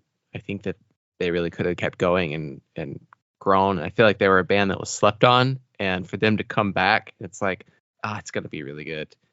This record just absolutely, it is like a precise drone strike, fucking spike to the head of nostalgia. It's just it's perfect.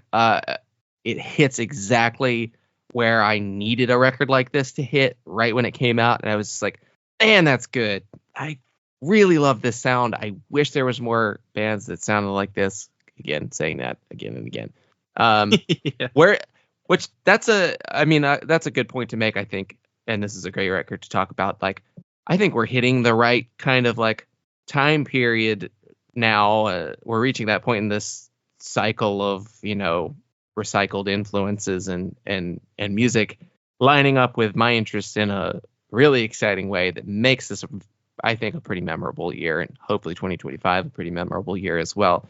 But listening to this record, like, just immediate time travel to seeing old flings, you know, in bars, and seeing like bands like Sundials at Fest, and seeing the Young Lives at Fest, and just all those great bands, and seeing, you know, Crowbait at Fest, and all of the kind of stuff that were really into and always really excited about, and just like our favorite stuff, and like all these bands that were like super slept on. And I'm like, these are just such great songs. They're great songwriters, and the music has like an urgency to it. And this was a blast of a record to listen to. Loved it. I really enjoyed it the first time I listened to it. Loved it even more coming back to it. Definitely going to keep listening to this record and revisiting it. Really excited to hear the next thing they do. I'm really, really glad to have more from the Young Leaves lineage, you know. Yeah, and I love that last Sneeze record that came out. I think Tor Johnson put that one out, and that record was so good too, and kind of in the same vein. So yeah, very excited to see that they were part of this record as well. Not sure which member of the band is the one that left. I know it's the drummer. I don't know which band they were in. I want to say the Young Leaves is maybe the Young Leaves drummer, but yeah, I love it. I love when a band's like, and we're ready for the next thing already. You know, the band with a plan. All right, number 15, it is Basilisk by J. Robbins.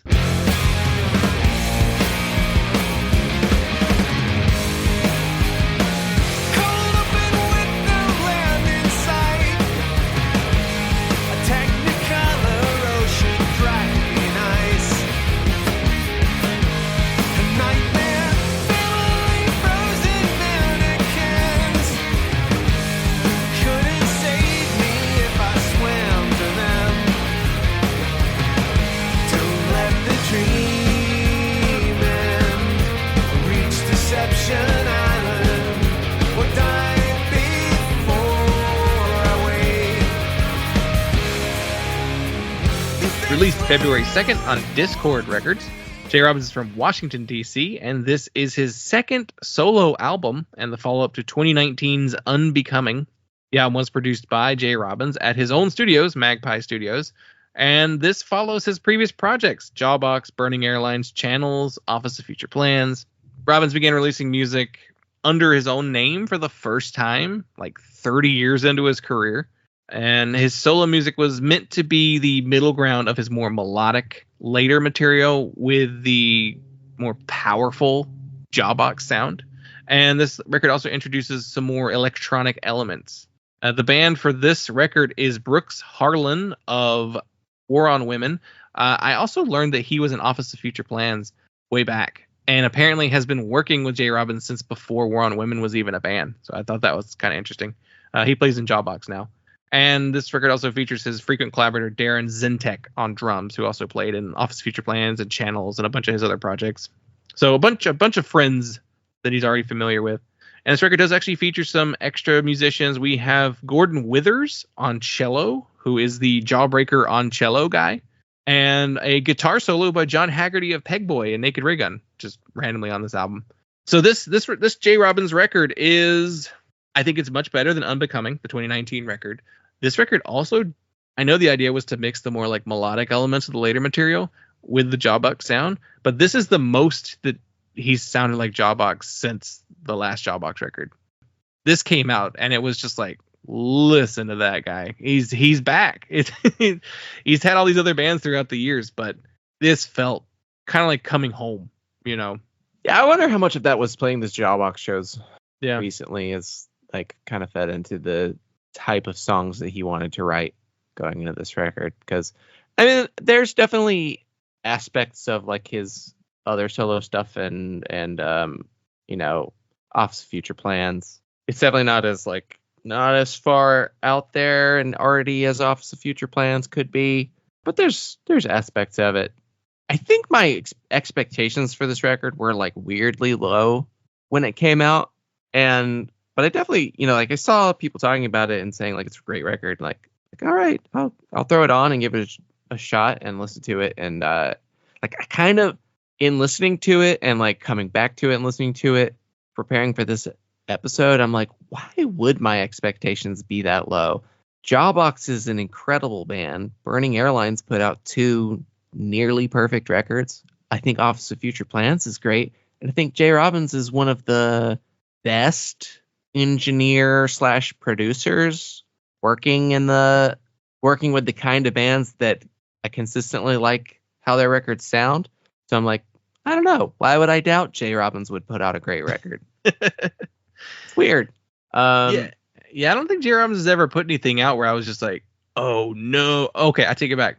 I didn't like that Channels 7-inch that he did a couple years ago. I didn't like that. That's it. One 7-inch in 30 something years. Yeah. I was interested to see that this was a Discord record as well. Because isn't the whole point of Discord that they're like, well, we're not going to put out anything that couldn't get released elsewhere? Like, at least that was at least part of the idea behind some of the records they would put out. I don't know who's saying no to Jay Robbins. I think that has softened a bit. Discord has for a while kind of operated as a legacy label of just being like, oh yeah, we'll put out the records that the members of previous Discord and Discord related, like what are the other Discord adjacent labels? Oh, like was it Sandwich? Like Sandwich, DeSoto. Soto, yeah. It's like, oh, you were in a DeSoto band, and now you got a new band. All right, you'll be on Discord because there's no more. There's no more of those other ones.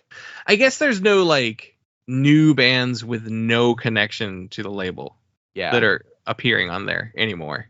So I guess that's fair. It's now a legacy label that only releases new music from members of. Yeah. Though, did they do that Bedmaker record, that Amanda Mackay record? I find it hard to believe they wouldn't. That came out this year too. Wow. Yeah, it was Discord. Okay, yeah. I don't know why for some reason. Maybe because I always thought like Amanda was like, I'm gonna do my own thing. But yeah. Okay. Discord's been a little more active with new records over the last couple of years than they had been for a while there. Yeah. I guess when I listened to it, I wasn't like, I thought the album Unbecoming was good, but it was like nowhere near as good as like a lot of the previous albums. And so when this one came out, I was like, okay, yeah, it's gonna be another good but not like amazing Jay Robbins record. And I put it on and I was immediately like, oh shit, this is like Jawbox. Like, how did he do that again? You're right, it probably is like playing those shows with Jawbox. And I doubt we'll get like a new Jawbox record, but that's not true because they did that EP, the Revisionist EP, which was like old songs re-recorded with Brooks in the band.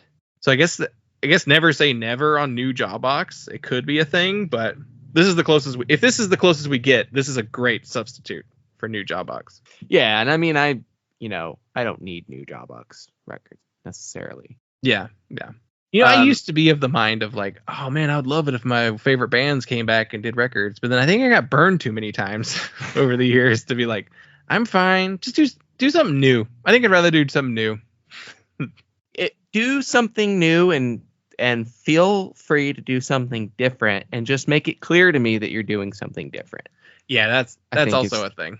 Is what I want. But yeah, I have a feeling that this will, be a pretty long remembered record from this year. I think this is going to be one of those records that just because it fits so effortlessly into like the grander discography of Jay Robbins. I think it's a record to come back to.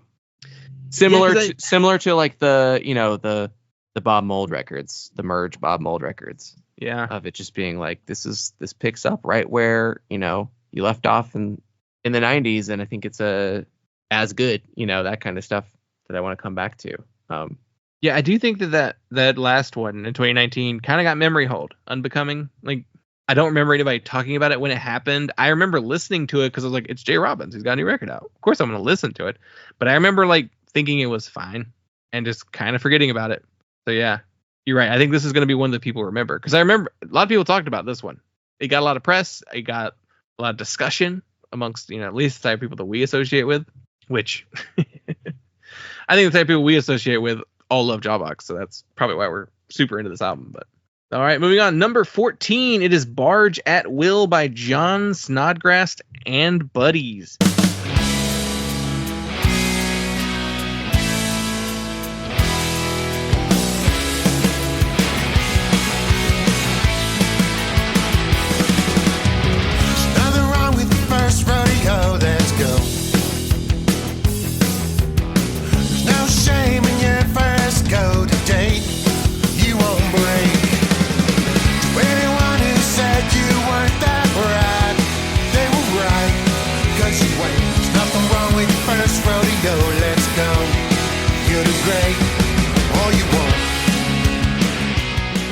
Released March 29th.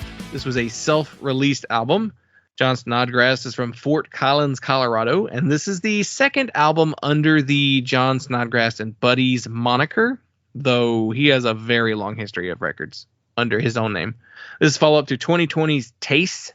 This is recorded at the Blasting Room, and John Snodgrass broke through playing in the bands Drag the River and Armchair Martian.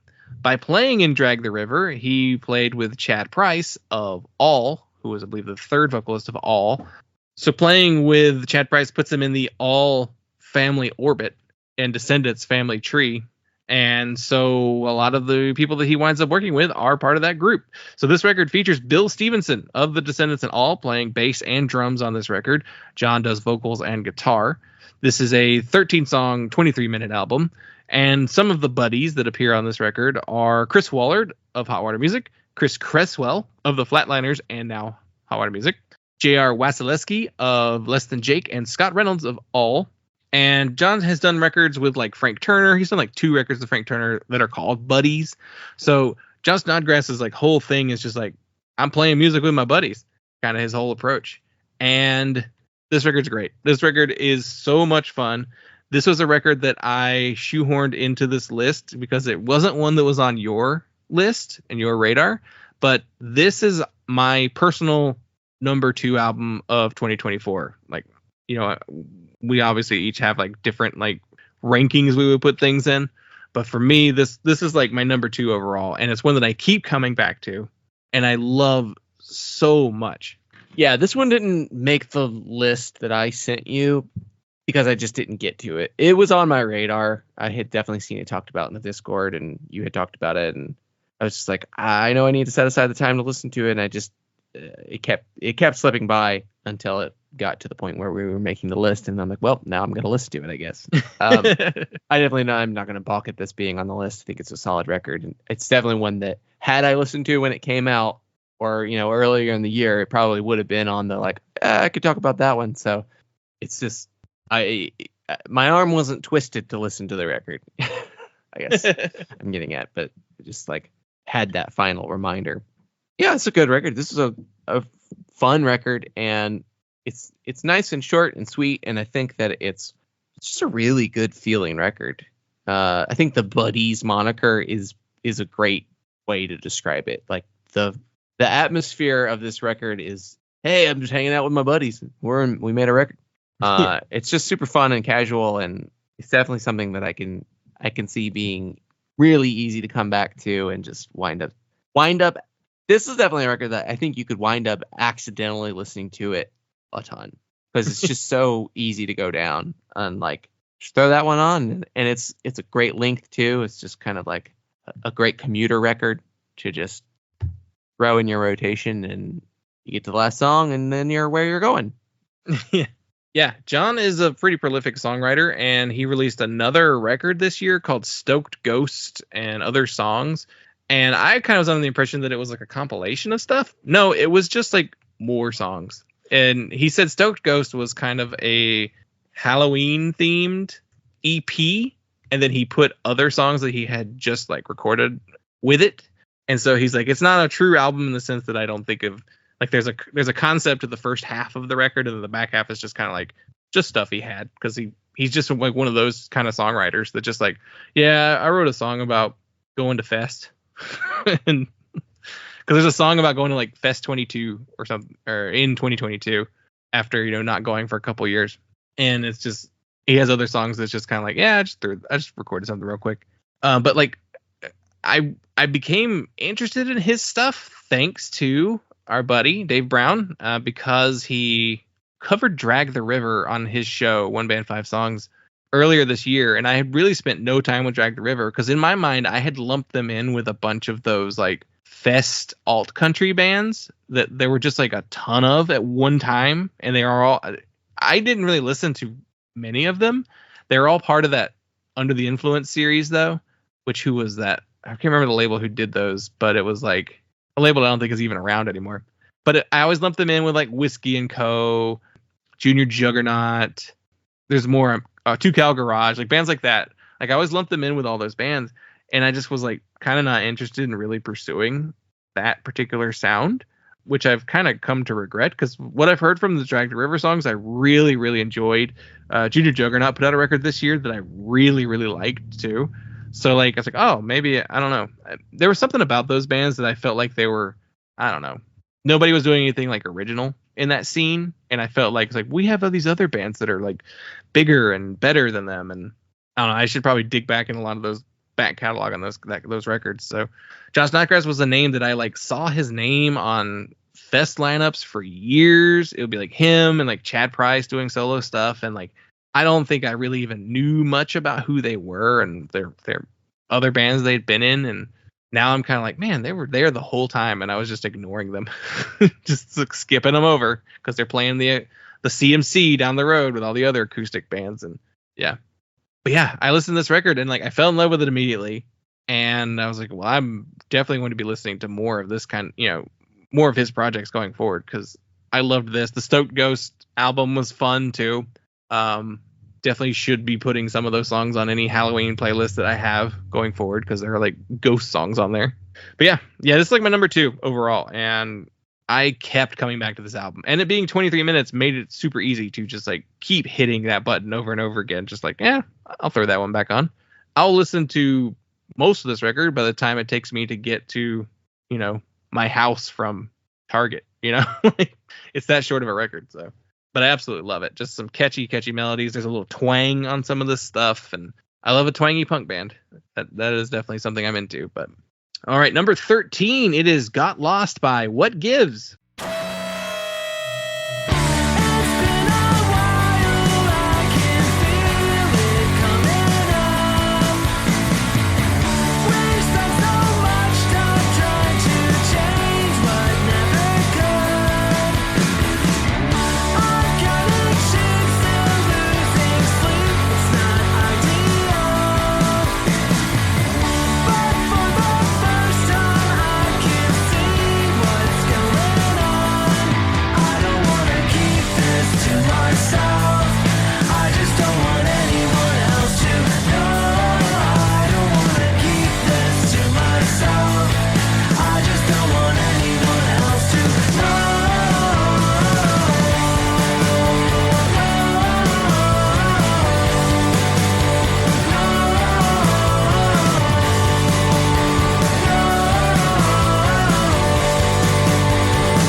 Released November 1st on Storm Chasers Limited. They're from Chicago, Illinois, and this is the band's second full-length album and the follow-up to 2017's Feels Good. This was produced by Mark Michalek, who previously worked with Into It Over It, We Are the Union, Fireworks, and The Swellers. Members of this band are from Rat Boys, Annabelle, Dowsing, and Elway. And this is a power pop band heavily inspired by Weezer, more so the Rentals and Motion City Soundtrack. And initially this record was being recorded in January of 2020. They had recorded 75% of this album, and then lockdown happened. And they all kind of did their own thing. They went their separate ways.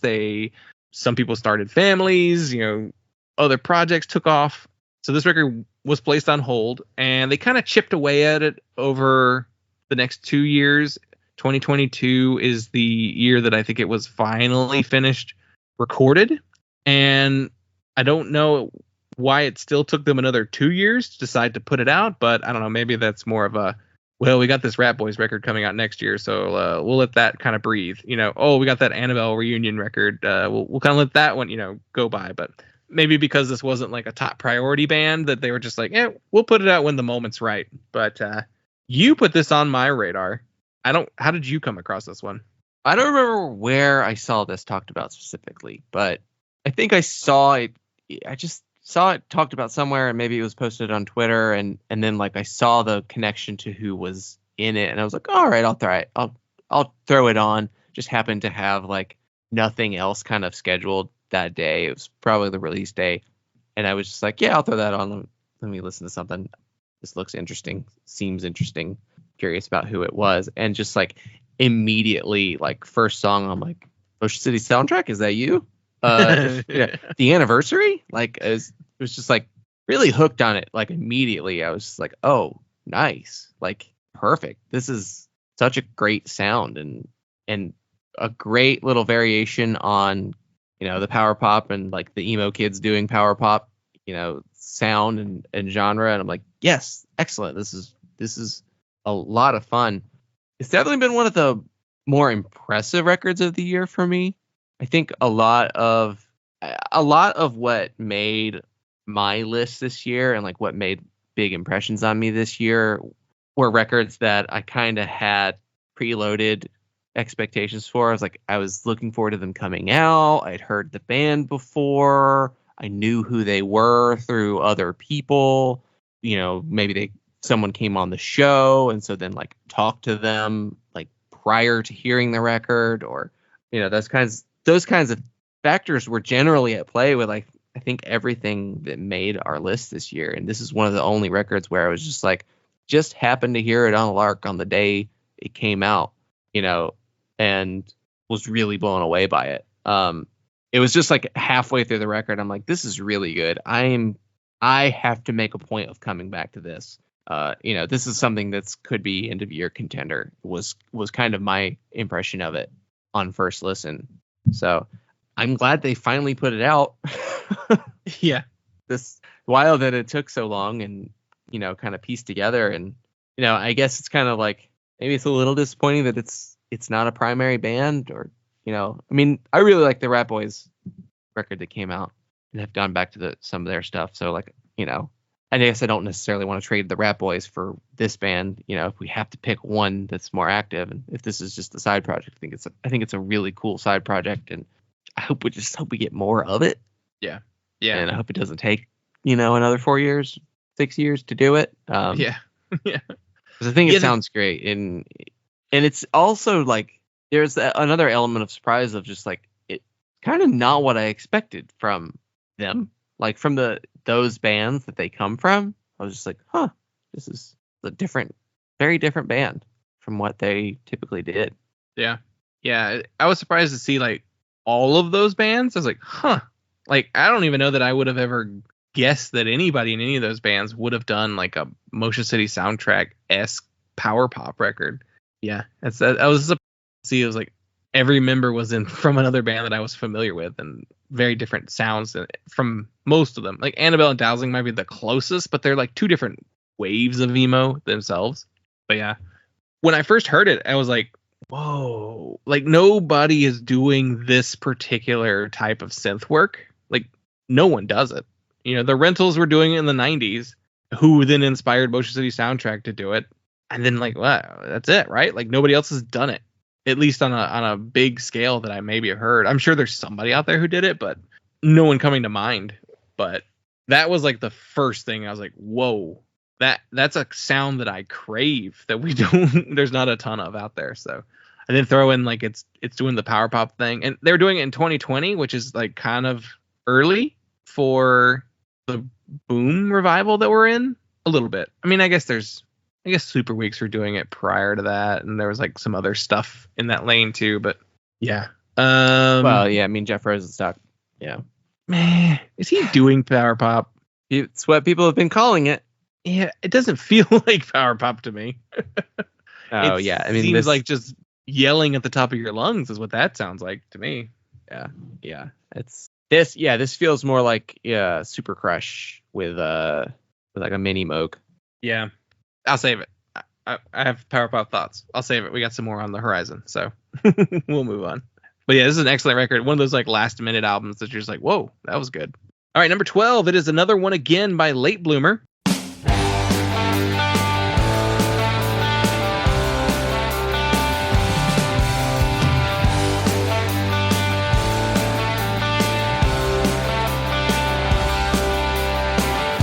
Tell me once, tell me twice now.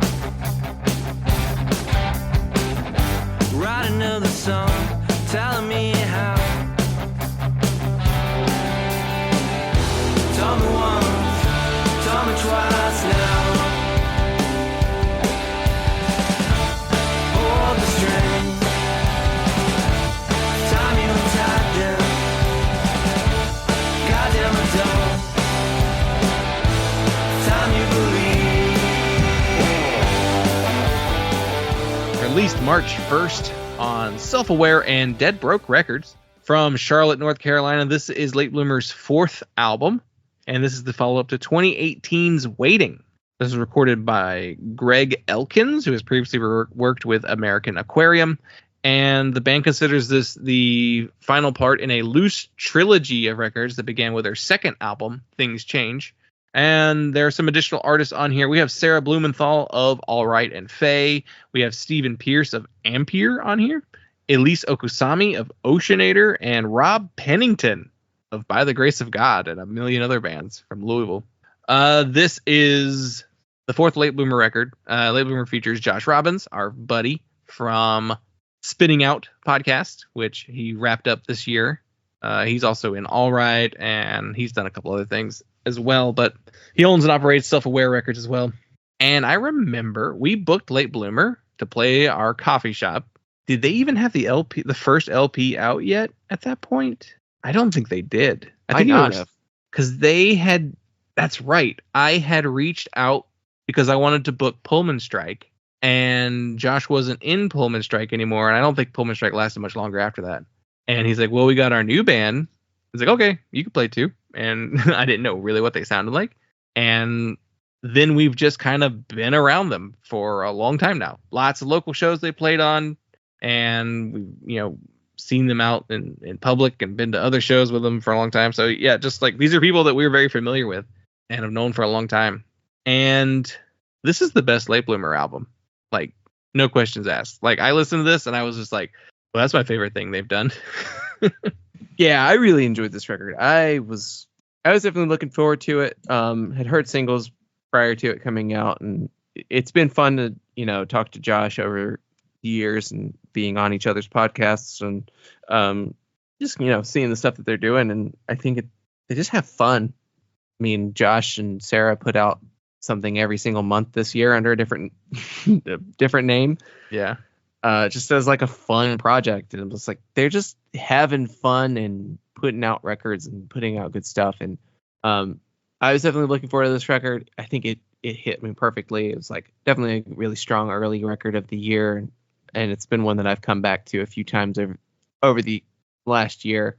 I think the songwriting is at their best. I think they sound great. I think that, and they did.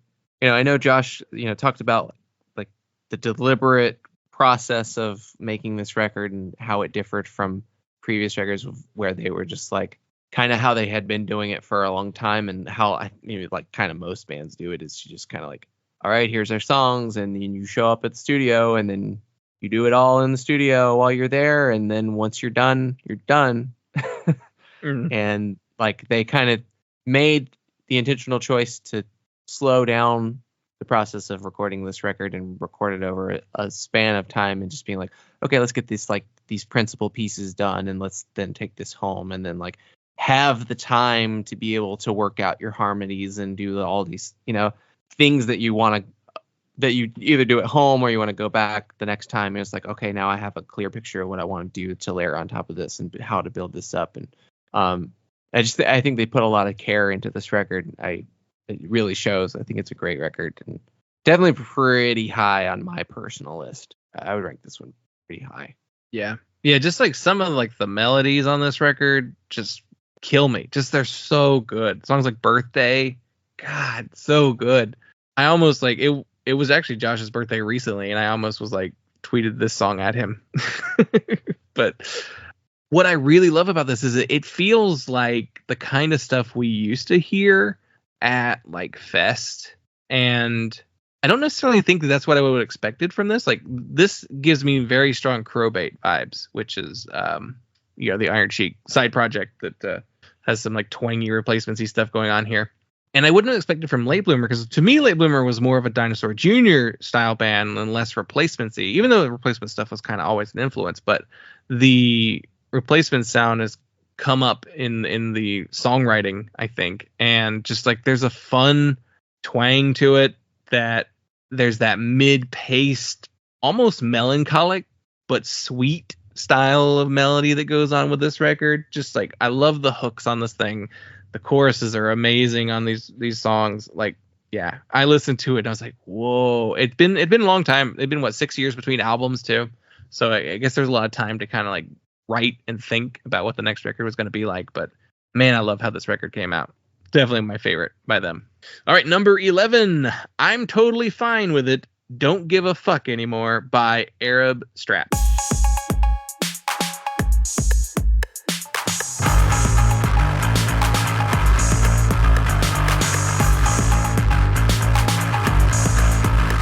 I've fallen yet again for a captivating con, sucked back into that sad old siren song.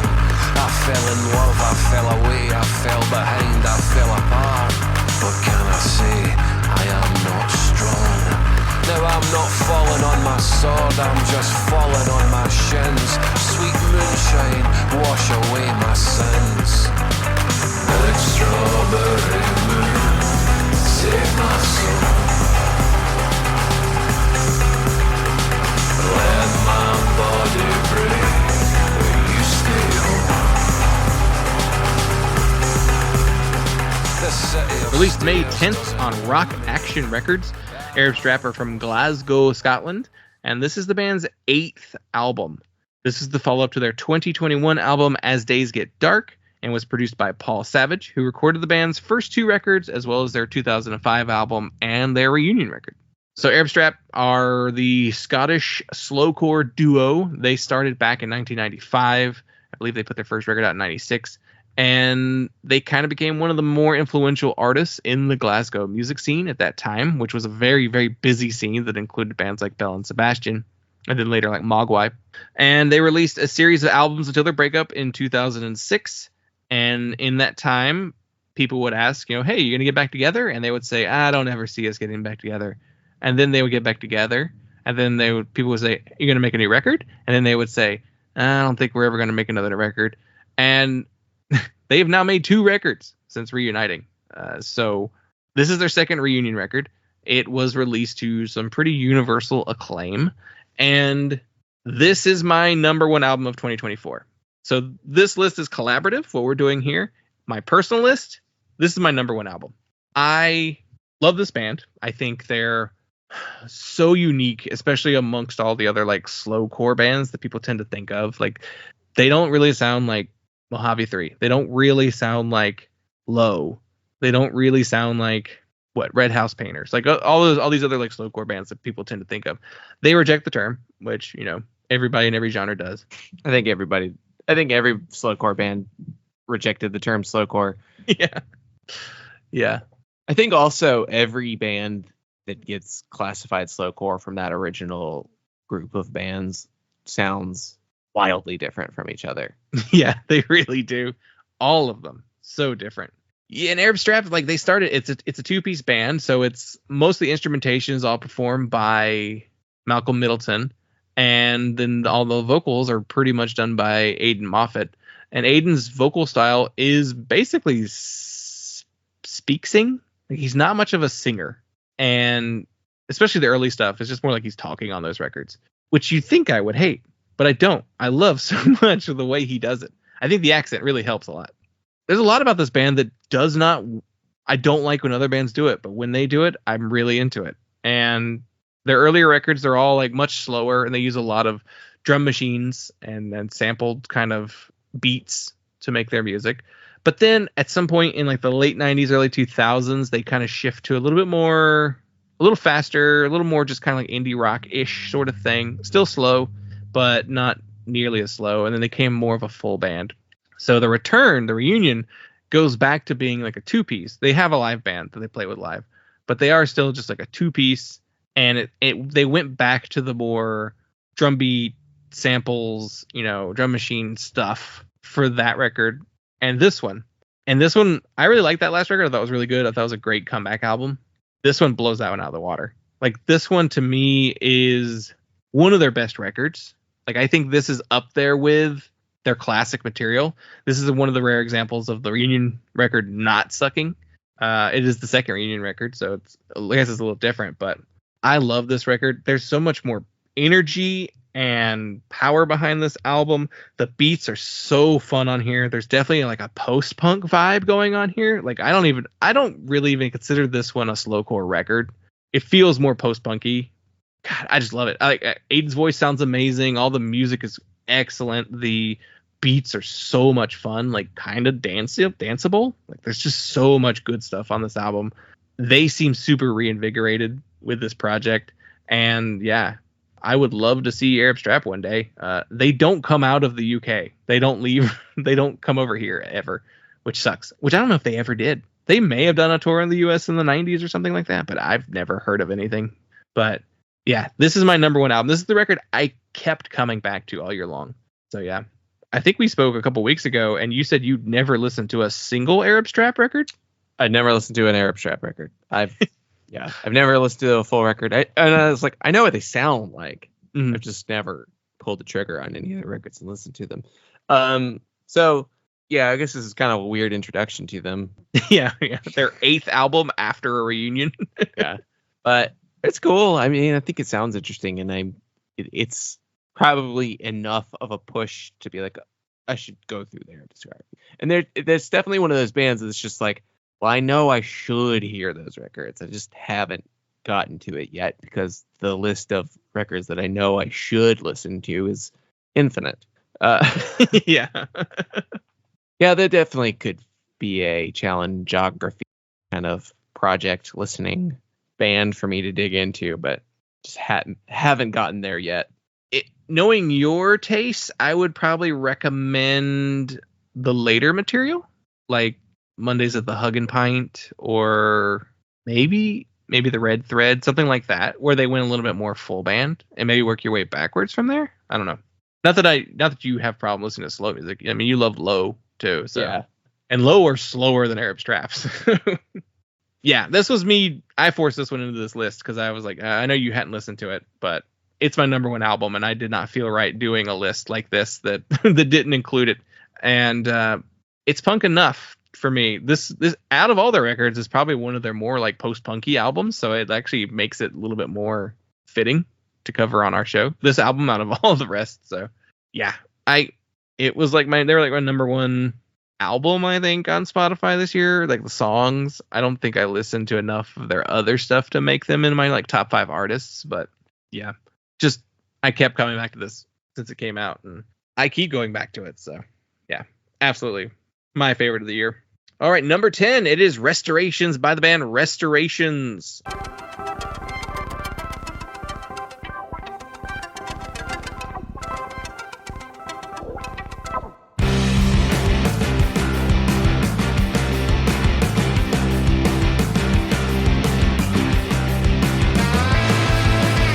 You're the kind of tree, a song with no strings. You could write it all down. And its function remains to be seen. You work an awful lot for just a little. And I ask you what it means to be free, to be. You could spend the rest of your short life on it, breathing impossible air. Spending the rest of your short life on it. This was released March 22nd, and it was a self-released album. They're from Philadelphia, Pennsylvania originally, and this is their 5th album and the follow-up to 2018's LP 5000. This was recorded by guitarist Dave Kleiman, and it's the first Restorations record in 6 years. They returned with this was kind of a surprise comeback. I don't think there was some press leading up to it that they had a new record out and they had a new song, but like prior to that announcement, it wasn't really known that they were even doing anything. So they currently are spread out across a couple different cities. Philadelphia, Buffalo, and Asheville are the main cities, and they reconvened back to Philadelphia to record at Retro City Studios. And their rule for this record was to just have fun. So whatever they were doing in the studio, if it made them smile, that was what was going to go on the record. And it's kind of a comeback record. They never really broke up or ever really stopped, but they just did the thing where people, go on and, kind of have lives outside of music. and so they put things on the back burner. I'm sure a pandemic probably, stalled any possible reunion, or not even reunion, but getting back together that they would have done sooner, but they didn't. And now they're back with self-titled, self-released. They went all in on it for themselves. They worked on it themselves. They recorded it themselves. And I think it was the right move. Instead of relying on like a label to push it and anything like that, they seem to get decent amount of press. They probably did some PR, but decent amount of press. They got a lot of the attention. I feel like this record got talked about more than the last 2 records they put out, and I don't know where I place this in their discography, but it's an excellent album that sounds like Restorations. Yeah, I was a little surprised by this record. I mean, I knew it was coming. It was on my radar prior to it coming out, and certainly knew roughly what to expect. I was like, it's gonna sound like Restorations, I would imagine, because all of their records have similar qualities. There's just something that they kind of always do and always have done. So I was, looking forward to it, but I guess didn't feel like I had like album of the year contender expectations for it going into it. It was definitely like, I'm sure I'll enjoy that, because I think that's how I have felt about every Restorations record, is like, I'm sure I'll enjoy it. But like I've realized I've kind of had this realization before in terms of like on their previous records and like revisiting previous records by them. But in listening to this record, if this record, like I put it on, I'm like, okay, yeah, this is great. This is a really good record. And I'm really glad they came back. And it just like, it hit me and kind of realized what I've probably thought before, is just like, Restorations is a band that I don't think I've ever listened to enough, despite having listened to all of their records, loved their first record, and have revisited it many times over the years. Like, was super excited about the band when that record came out, got really into them. Listened to the LP2 a ton when it came out, and have done that, at least listen to their new record at least once or twice every year that they release a record. And then it's just like, then in the intervening time, they have fallen out of cycles of listening. And then like, whatever reason, I might be like, oh yeah, I have this like idea of what Restorations is in my head as a band. And I'm like, that's a band that I like a lot. That's a band I want to hear. And then whenever I get that feeling and then I go listen to their records, I kind of always have the same reaction of like, this is really good and it fulfills what I want from this band and this expectation of a type of band that I want to hear. Why am I not listening to them more often? And then again, for some reason, the cycles just they fall out of rotation. But I think this might be, I don't know the last 2 records well enough to really rank them, but this is pretty far up there. I think this could be one of their best records. I'm glad they're still going. I don't think that they're going to ever be a very active band again, so I don't have like expectations for them to keep putting out records very often, but I'm glad that we have the ones that we have. And I think I've kind of known for a while that there's been another Restorations record coming, probably since LP 5000 came out. And it's just been, however long that it's taken to get here, but definitely satisfies. And it was a really enjoyable record. I loved LP 5000 when it came out. I remember listening to it. I remember kind of having these similar feelings when that album came out, thinking like, I really like Restorations. Why don't I listen to Restorations more often? And then when I think of them, I just tend to think of the first record as the one that I listen to. And that's the one I listen to the most. But I know for a fact that like I listen to LP 2 and 3 a ton. Those are records that's just like, I know I put them on and I listen to them and I more kind of absorbed them more so than like active listen to those records. And because anytime I do with Restorations, do like the active listening, I'm like, God, this band's so good. They do this so well. And they do a sound that you don't hear a lot of. Like this like reverby drenched, like alt country gaslight anthem kind of thing. And their songs are kind of long. The records are normal length, but they're like shorter track lengths and longer songs. And I think of them as kind of like spacey version of like alt country, but man, when I put them on, I'm just like, so good. And just having them come back, there's a little nostalgia there too, because I just think of like the type of bands that I really was loving, and labels were putting stuff out in like the 2010s, beginning of the 2010s, and such a good band. And yeah, just a great comeback album. You're right, they're probably not going to be like a super duper active band, but hopefully, the reaction was good to this. Like, this record actually got some decent press. It appeared on some other lists as well, some bigger lists. So yeah, I'm really hoping, they don't take nearly as long between albums, but yeah. All right, number 9, it is Lust for Gold by Starflyer 59.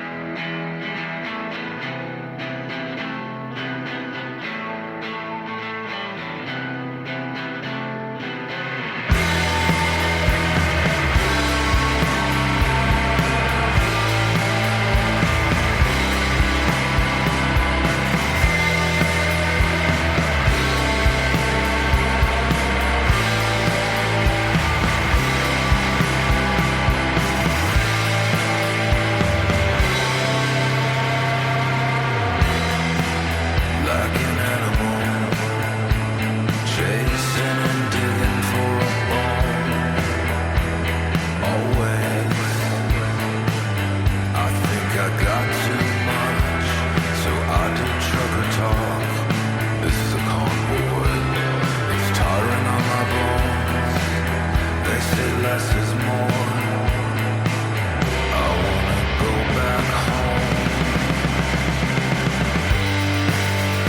The best days of my life were in the 909. My best times were 909. Released August 16th on Velvet Blue Music from Riverside, California. This is the 17th Starflyer 59 album.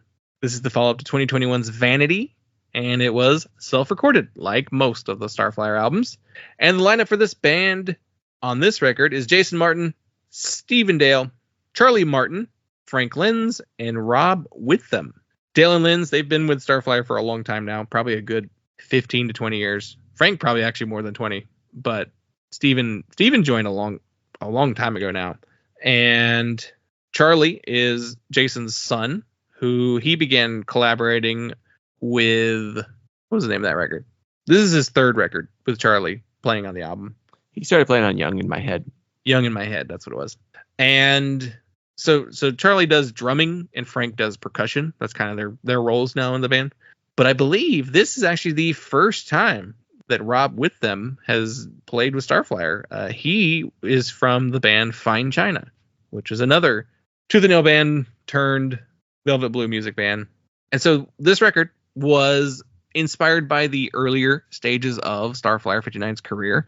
Apparently, Charlie was showing Jason some old songs that he hadn't heard in a long time. And he was like, you know what? Let's try and go back and capture that. So he said, I don't know how well we successfully were able to do that, but we tried. And when I listen to this record, it feels very much like the middle ground between Americana and the Fashion Focus. Like that shift from shoegaze into almost Britpop is kind of what I would describe some of that stuff from that time period.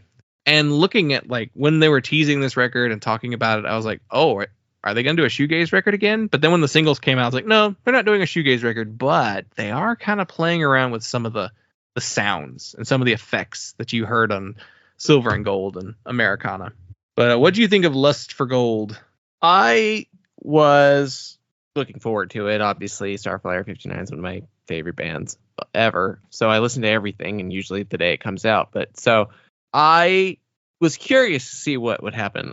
I love Gold, and I know a lot of the story of that record, and I thought it was, I thought it was kind of funny that he did a Gold record cover and called it Lust for Gold. It's like, oh, he's doing, and my thought going into it was, okay, he kind of famously hates Gold because he made the record by himself, basically. Like everybody quit the band, and he just like recorded almost everything himself, and like finally found got a drummer to come finish the record for him because he's like, I'm not a good drummer. I need somebody else to play the drums. I can't do all of it. And that record had like kind of a negative reaction when it came out, and then like, you know, entire lineup changed and he progressed into different directions and as a musician. And that was my first Starflyer 59 record. I've always loved that record.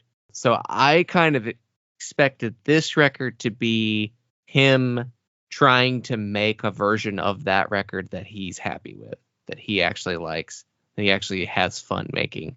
Because I think that's definitely a big, as much as all of the songs are about how he's getting old and everything is terrible now and his back hurts and he's still smoking all the time, just always has such a bummer atmosphere.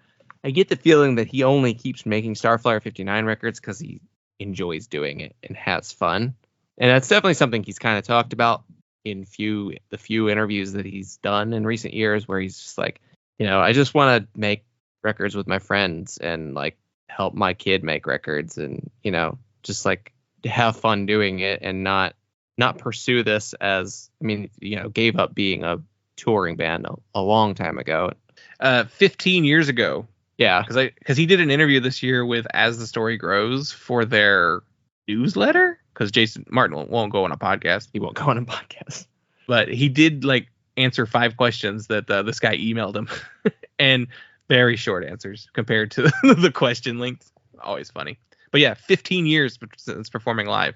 And it's kind of funny that they even bothered doing that audio feed announcement and then he like yanked it like immediately. Maybe he's like, oh, I hate playing live.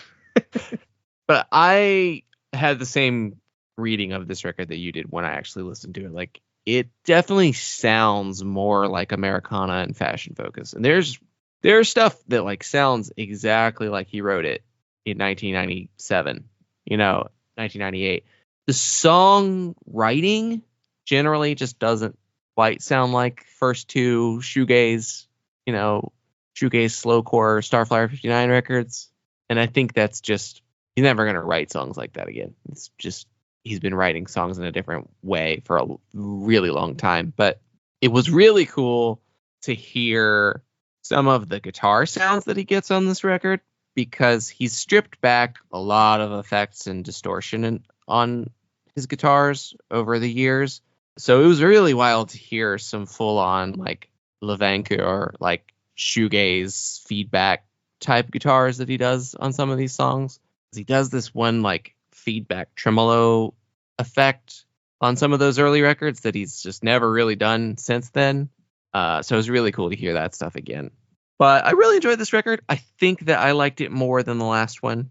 And yeah, it's funny because it's like, all right, we're 17 albums deep, and that doesn't count the side projects because there's like tons of those too.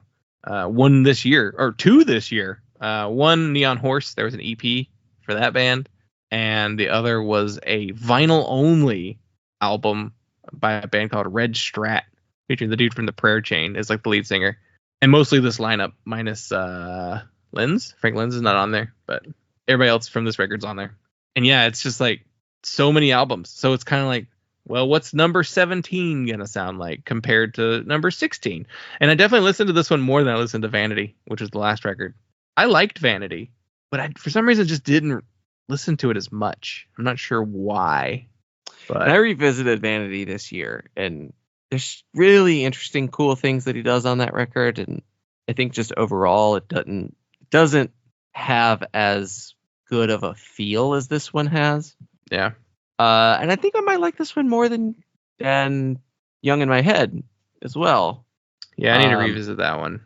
I need to revisit the later records. I revisited the old ones like tons over the years, but the newer ones I haven't revisited as much. But yeah, I mean, I'll keep listening to whatever he puts out, yeah, even if it's just like redone versions of old songs, I'll listen to those too. He's done that a few times recently. That seems to be his new move for between albums. yeah. And the Rocky Valentine's record was fine. It wasn't bad. It just, Charlie's not Jason. That's really He's not why. writing the songs. Yeah. Yeah. Though Jason's sound is all over it, but yeah. Yeah.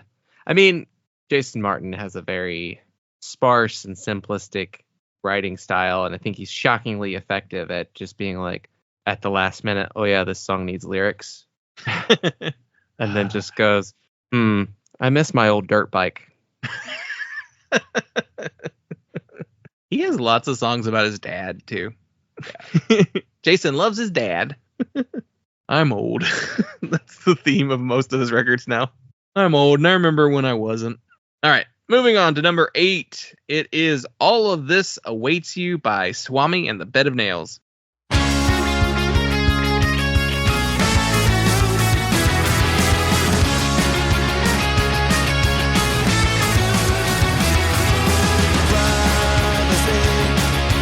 Watch me while I sleep.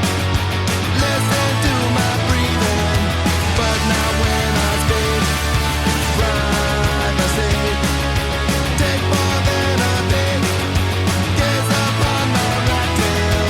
It's not hide and seek. It's not hide and seek. Look at me. Look at me.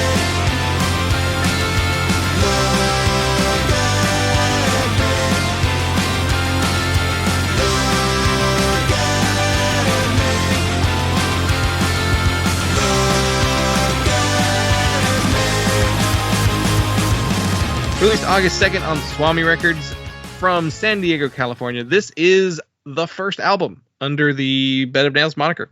This follows Swami John Reese's 2022 solo record, Ride the Wild Night, and was recorded by Dean Reese, John's brother, and Ben Moore. And the lineup for this record features Tommy Kitsos, who played with John and the Night Marchers. We have Jason Corconis, who was in the Hot Snakes. We have Joe Guevara and Mark Marino of the band's Jejune. And we have drummer Richard Larson. I couldn't find anything without that he was in. Some guests on here include Anthony Anzaldo of Ceremony and Rob Crow of Pinback. And this record came as the result of songwriting sessions for what would have been the next Hot Snakes album. So in 2023, they were writing songs for what was going to be their 2024 album and tour.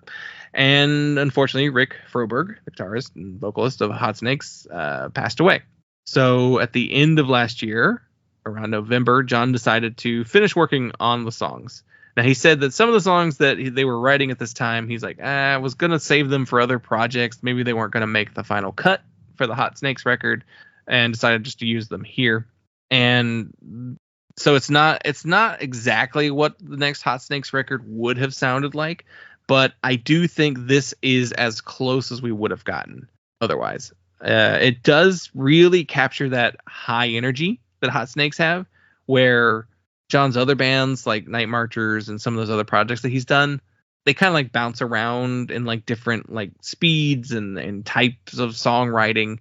This one feels like it has the most across the board similar sounding like writing and performing, and which Hot Snakes are always had a very consistent sound on their records, and they definitely had much more like go-go energy for those records than their other projects. So yeah, to me this it's pretty close to what we would have gotten, I think. But what'd you think of this record?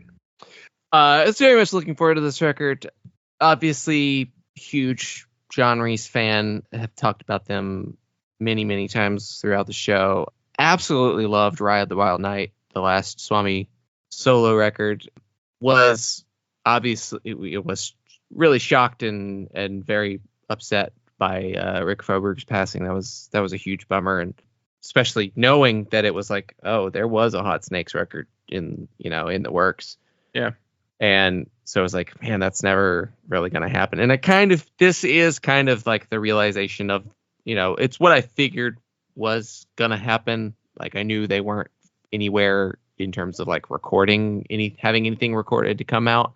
So I was just like, I imagine he's going to use that stuff for this record.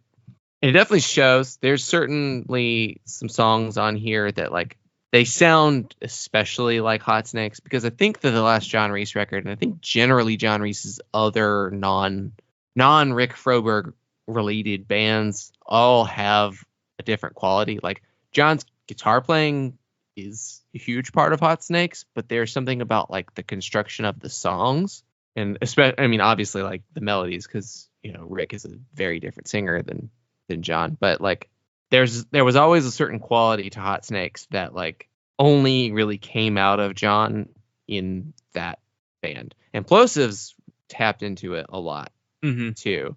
Yet also it's like, oh, that pinback sounds there too. Like Yeah. that. It's a fun mix of like Hot Snakes and pinback, which you're like, those don't go together. They're completely different like speeds of bands, but works on that record. I Yeah. hope we get more plosives going forward.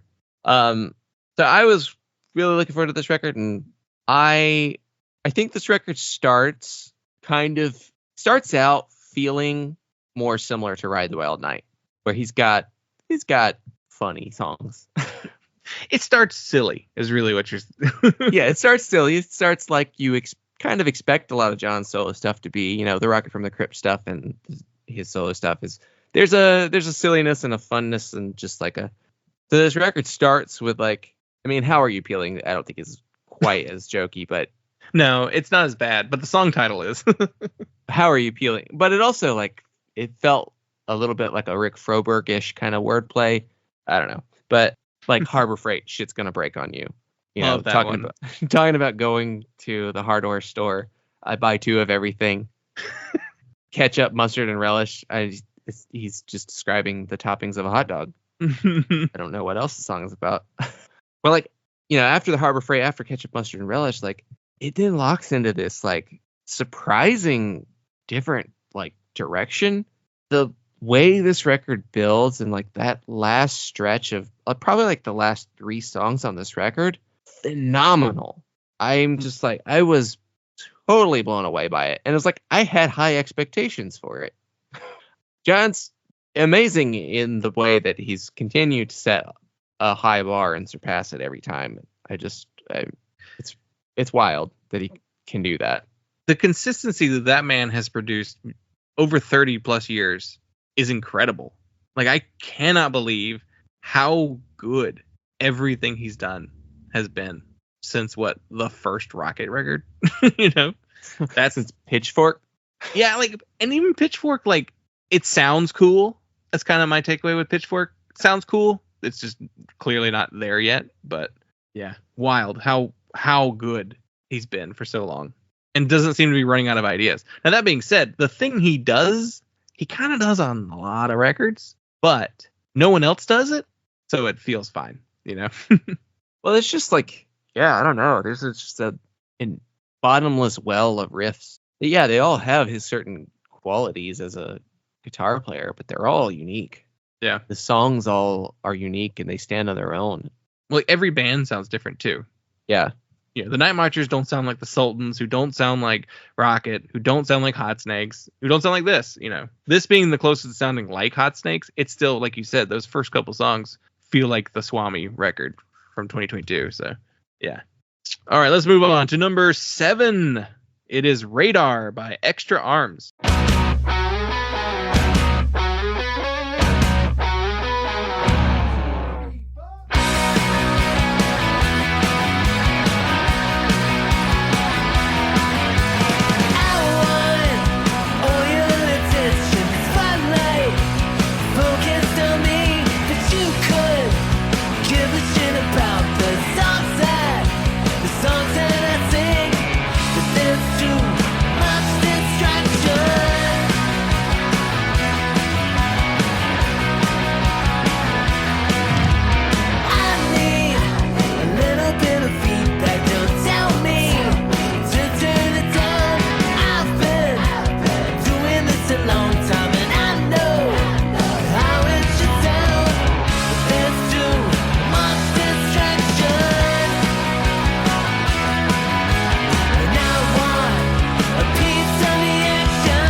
Released May 3rd on Setterwind Records.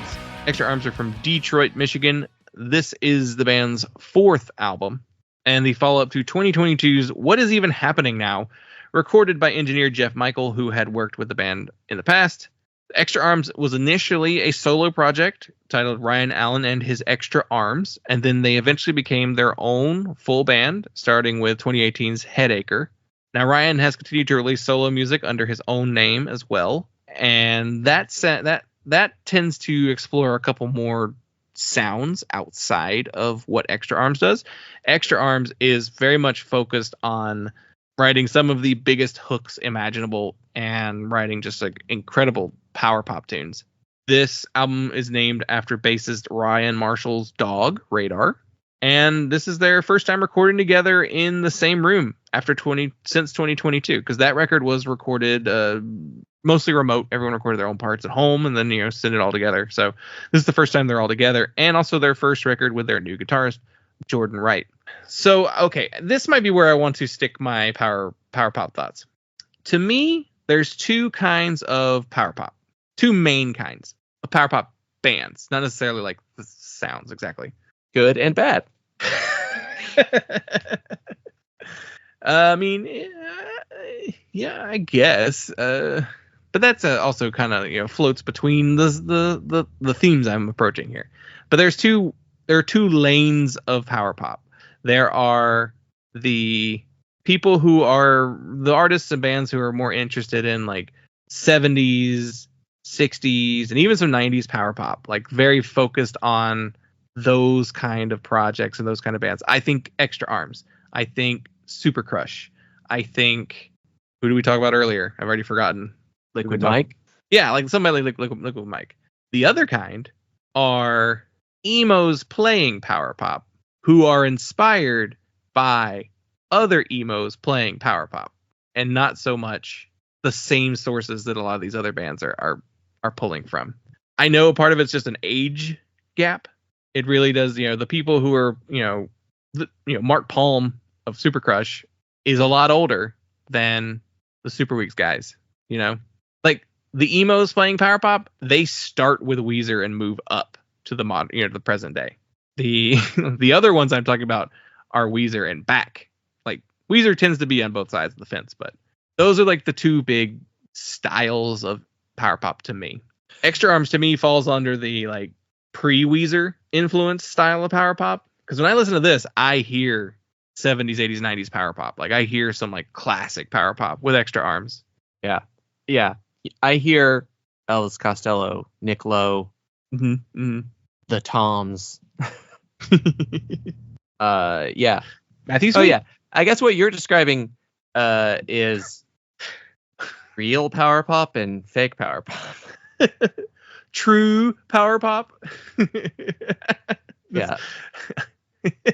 True power pop consists of bands influenced by Yeah, it's the meme now. The true Beatles. Meme. Yeah. The real difference is old guys and young guys. That's the real difference in what we're talking about here. Don't even get me started on Jangle Pop now. But yeah, anyway, it's just a thing that sticks in my head, because when I hear a power pop band, I listen for, all right, what are we doing here? What are we going? What direction are we coming from with this? And a lot of times it just feels like, oh yeah, you were an emo band like 5 years ago, and now you decided to start doing power pop. Cool, that's fine. You love Weezer. Cool. A lot of people love Weezer.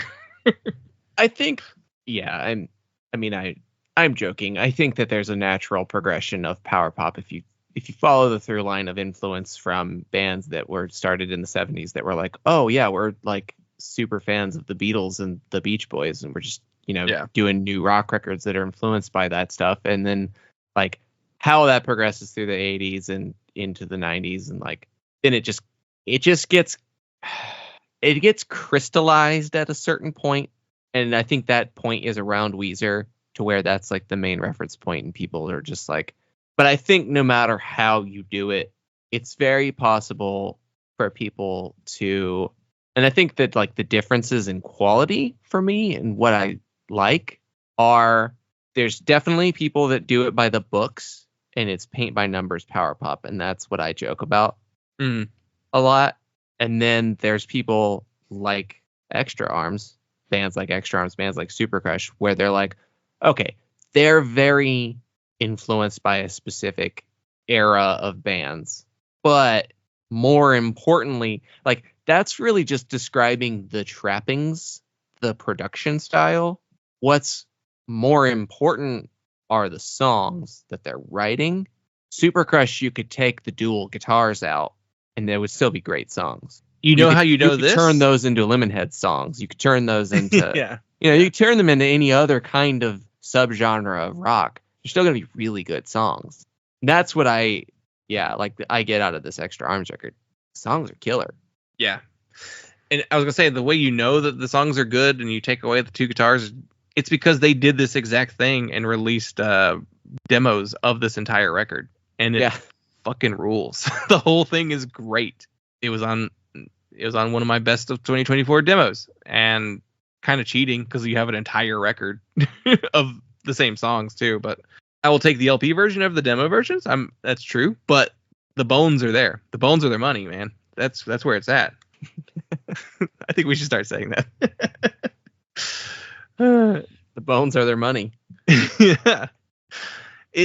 This record is incredible. I love this album. It's one that I come back to and keep putting back on, and I'm just like, so good. It never stops being good. The hooks are amazing. There's so many fun melodies on this thing.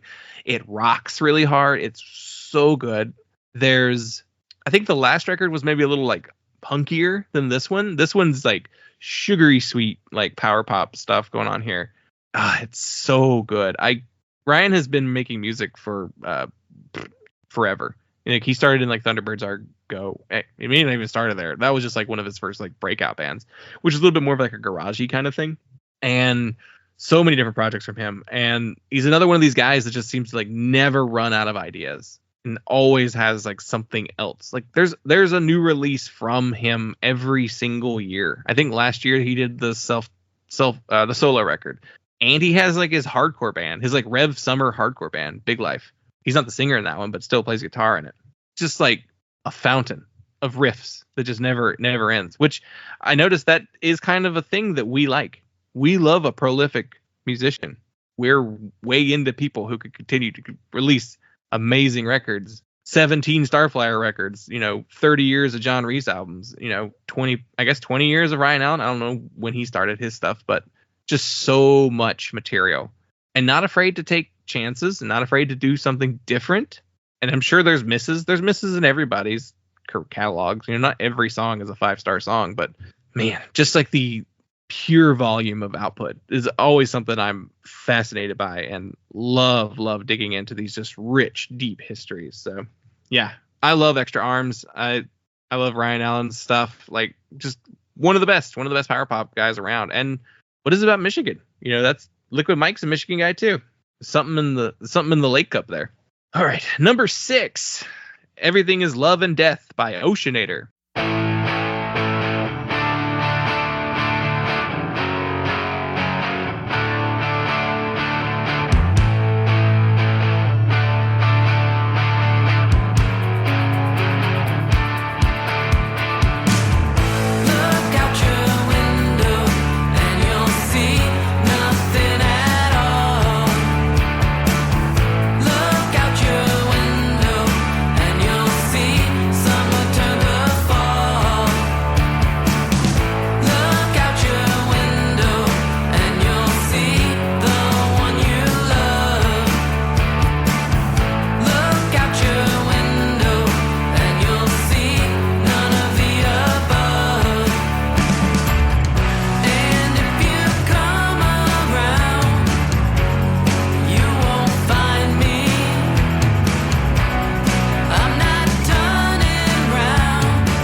Released August 30th on Polyvinyl Records from Brooklyn, New York. This is Oceanator's third full-length album and the follow-up to 2022's Nothing's Ever Fine.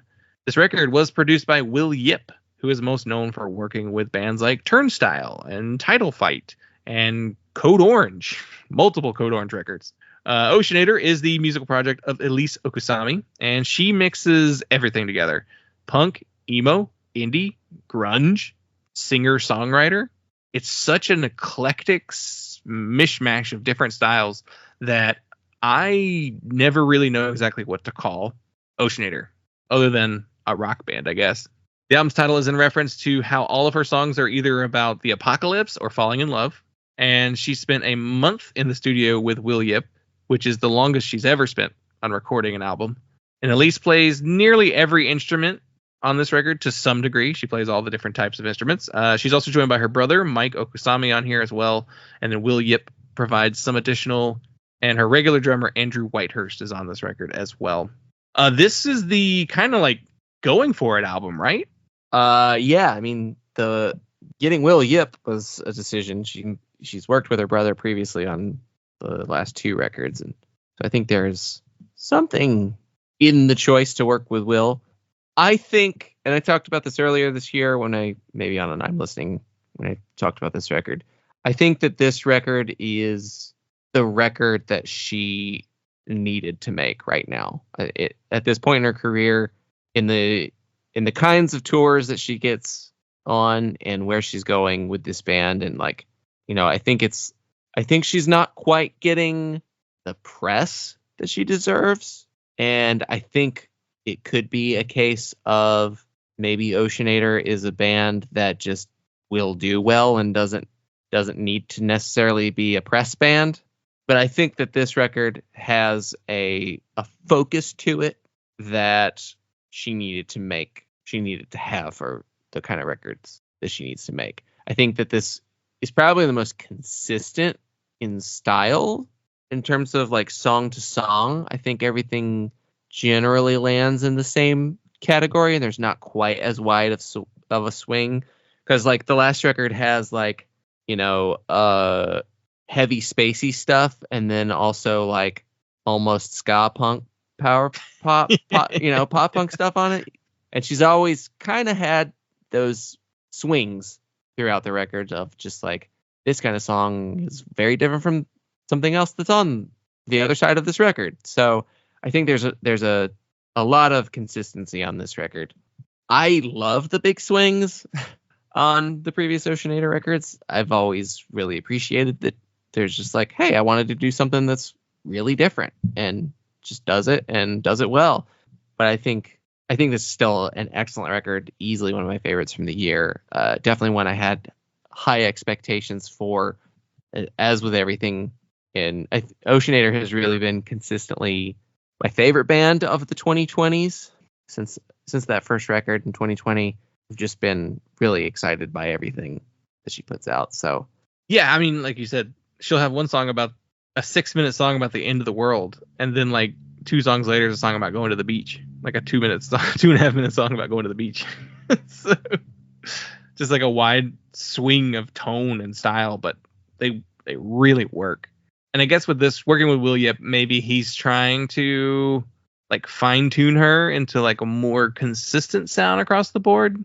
Though there's still like fun, upbeat stuff in here too. So her songwriting still is very much like hers. So just wild to hear this like thick production by Will Yip. It's such a funny, like, wow, Will Yip? That's a wild choice. But I hope it does something for Oceanator going forward, getting some attention.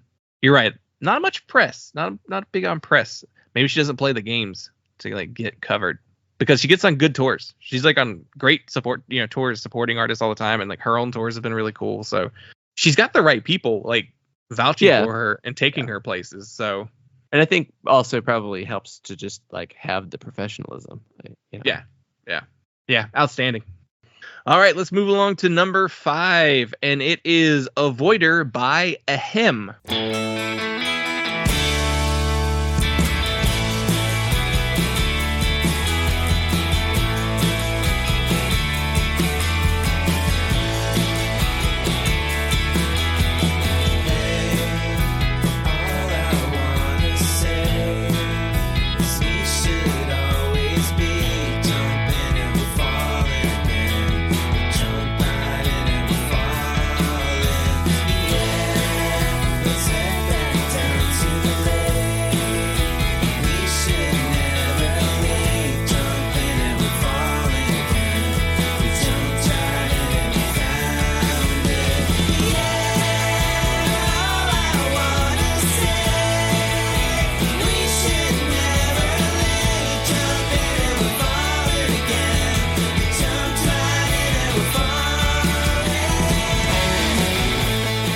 Released May 17th on Forged Artifacts Records.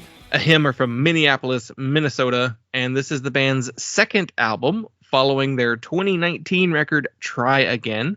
The record was recorded by Nick Tvetback, who has previously recorded bands such as Beach House, Trampled by Turtles, excuse me. Trampled Turtles is very different than Trampled by Turtles. And our good friends, the Gully Boys. And this was recorded at the legendary Pachyderm Studios, where Nirvana famously recorded In Utero. And this was the band's first album in 5 years. Try Again was released at the very tail end of 2019, and the band's momentum was pretty much immediately derailed by the world shutting down. So thoughts on Ahem's Avoider? This one was one that was not exactly on my radar prior to it coming out, but like the week that it came out, or maybe like the day that it was released. It was definitely talked about by you and by, I think, other people in the Patreon Discord, and it was definitely presented as, hey, there's a little bit of the orgcore thing that we are always looking for on here. So that definitely piqued my interest. And I really enjoyed this record, and every time I've listened to it, have kind of like kicked myself for not listening to it more, because it really does scratch a lot of that itch. It's not a 1-to-1 comparison. It's not like a full on gruff punk thing, but there's enough of that there. There's a little bit of power pop. There's a little bit of maybe even more towards what you would call bubble grunge, and that kind of Lemonhead's original incarnation of that term, though I feel like that's a term that people have lost the beat on. I love that you almost said Bubba Grunge. Bubba Grunge Shrimp. Bubba Grunge Shrimp Company. It's funny. I think at the very, very tail end of 2023, there was a new Ahem song. And I remember going, whoa, that's weird. Haven't heard that band's name in a while. Haven't really thought about them since that record. It's like one of those albums that came out pre-pandemic that like the band never did anything between it, that you were like, oh, okay, I guess they're done. Pandemic killed another band, but turns out they were just like laying low for a couple years and then finally got back together, which is great because I really did like that record. That record in 2019, I thought it was a really fun album. And so I was pretty hyped that there was a new song, and I guess you didn't know right away that it was leading to an album. You kind of assumed, you don't tend to just put out one song if there's not something coming after you've not been a band for, a stretch of time. So the album coming out was a little bit of a surprise. And I do remember like when it first came out, right away, like everyone that I know who listened to it was super into it. And I think Jason in the Discord said, he's like, oh yeah, contender for album of the year for sure. And he was like just fresh new to the band. And I thought that too. I think Hugo talked about that being one of his favorite records of the year, and one that he went back to a bunch of times. Hugo Reyes, host of Violent Treatment. And yeah, so it was a record that I kind of just kept coming back to. It accidentally became one of my most listened to records of the year, just through like, man, that was a good one. I should listen to it again. And because it's pretty quick record to get through. It's fairly, I don't know how long exactly the album is, but it's not a long one. It's like 25 minutes long. Yeah. It's definitely one that for as much as I've kicked myself for not listening to it more this year, it's one that I can take solace in knowing that it'll be there. Because I think this is a record that I could very easily come back to a lot in years to come. And I think that this is easily a record that's not going to be siloed into, oh, I loved that when it came out. Yeah. I do need to go back and listen to their first record. But I hope we get more sooner than hopefully that was just like a, COVID and life delay kind of thing. And maybe they're going to be a little more active. But I think I guess that's the hope with any band that like comes back from that forced hiatus. This record really, it's really interesting to me because like my references for it, or like what it reminds me of, and like and probably what I really enjoyed about it, it feels like it's somewhere between like those Big Kids records and Big Nothing. It's funny, they're both big bands. Yeah. But it's got these big crunchy, super thick guitars, but then it's got like the sweet harmonies, the dual vocals all over the record, and super, just super catchy and slightly twangy, and replacemency and Tom Petty-ish at times, and you get a really nice mix of elements and a range in the sound. I think it's not just one uniform like type of punk record, and I really enjoy that. Speaking to the idea of them doing more, they had definitely like played shows this year, after the album came out, and then in November they announced that they are now a 4-piece. So clearly there's like plans to do something else. Be curious to see what being a 4-piece will do to their sound, because they sound great as a trio. Like they definitely sound huge and full. So I imagine, they might even sound even bigger by the time we get to whatever the next thing they decide to do. But yeah, this is one of those records that I just kind of kept hitting over and over again just because of how good it was. And yeah, very, very excited to see what's in store for this band. This is kind of that power pop that's in that more extra arms, more super crushy, that kind of stuff. But you're right, there's like a twang, there's a crunch. Being a Minneapolis band, they're surrounded by so many incredible like punk bands, and Husker Du and Bob Mould being like a borderline power pop band too, like definitely is part of this DNA. So yeah, one of those records that you're right, should be getting plenty of play in the future, not just in this moment, because we're talking about albums from 2024. All right, let's move on to number 4, and it is Art History by Perennial.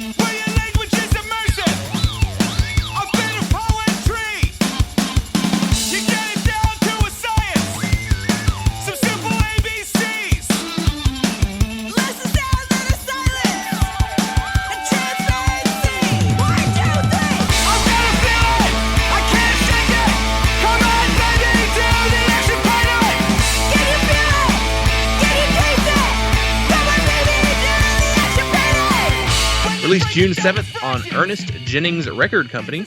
Perennial from New England. I think they've been cited as being from Connecticut at some point. And this is the band's 3rd full-length album, and the follow-up to 2022's In the Midnight Hour.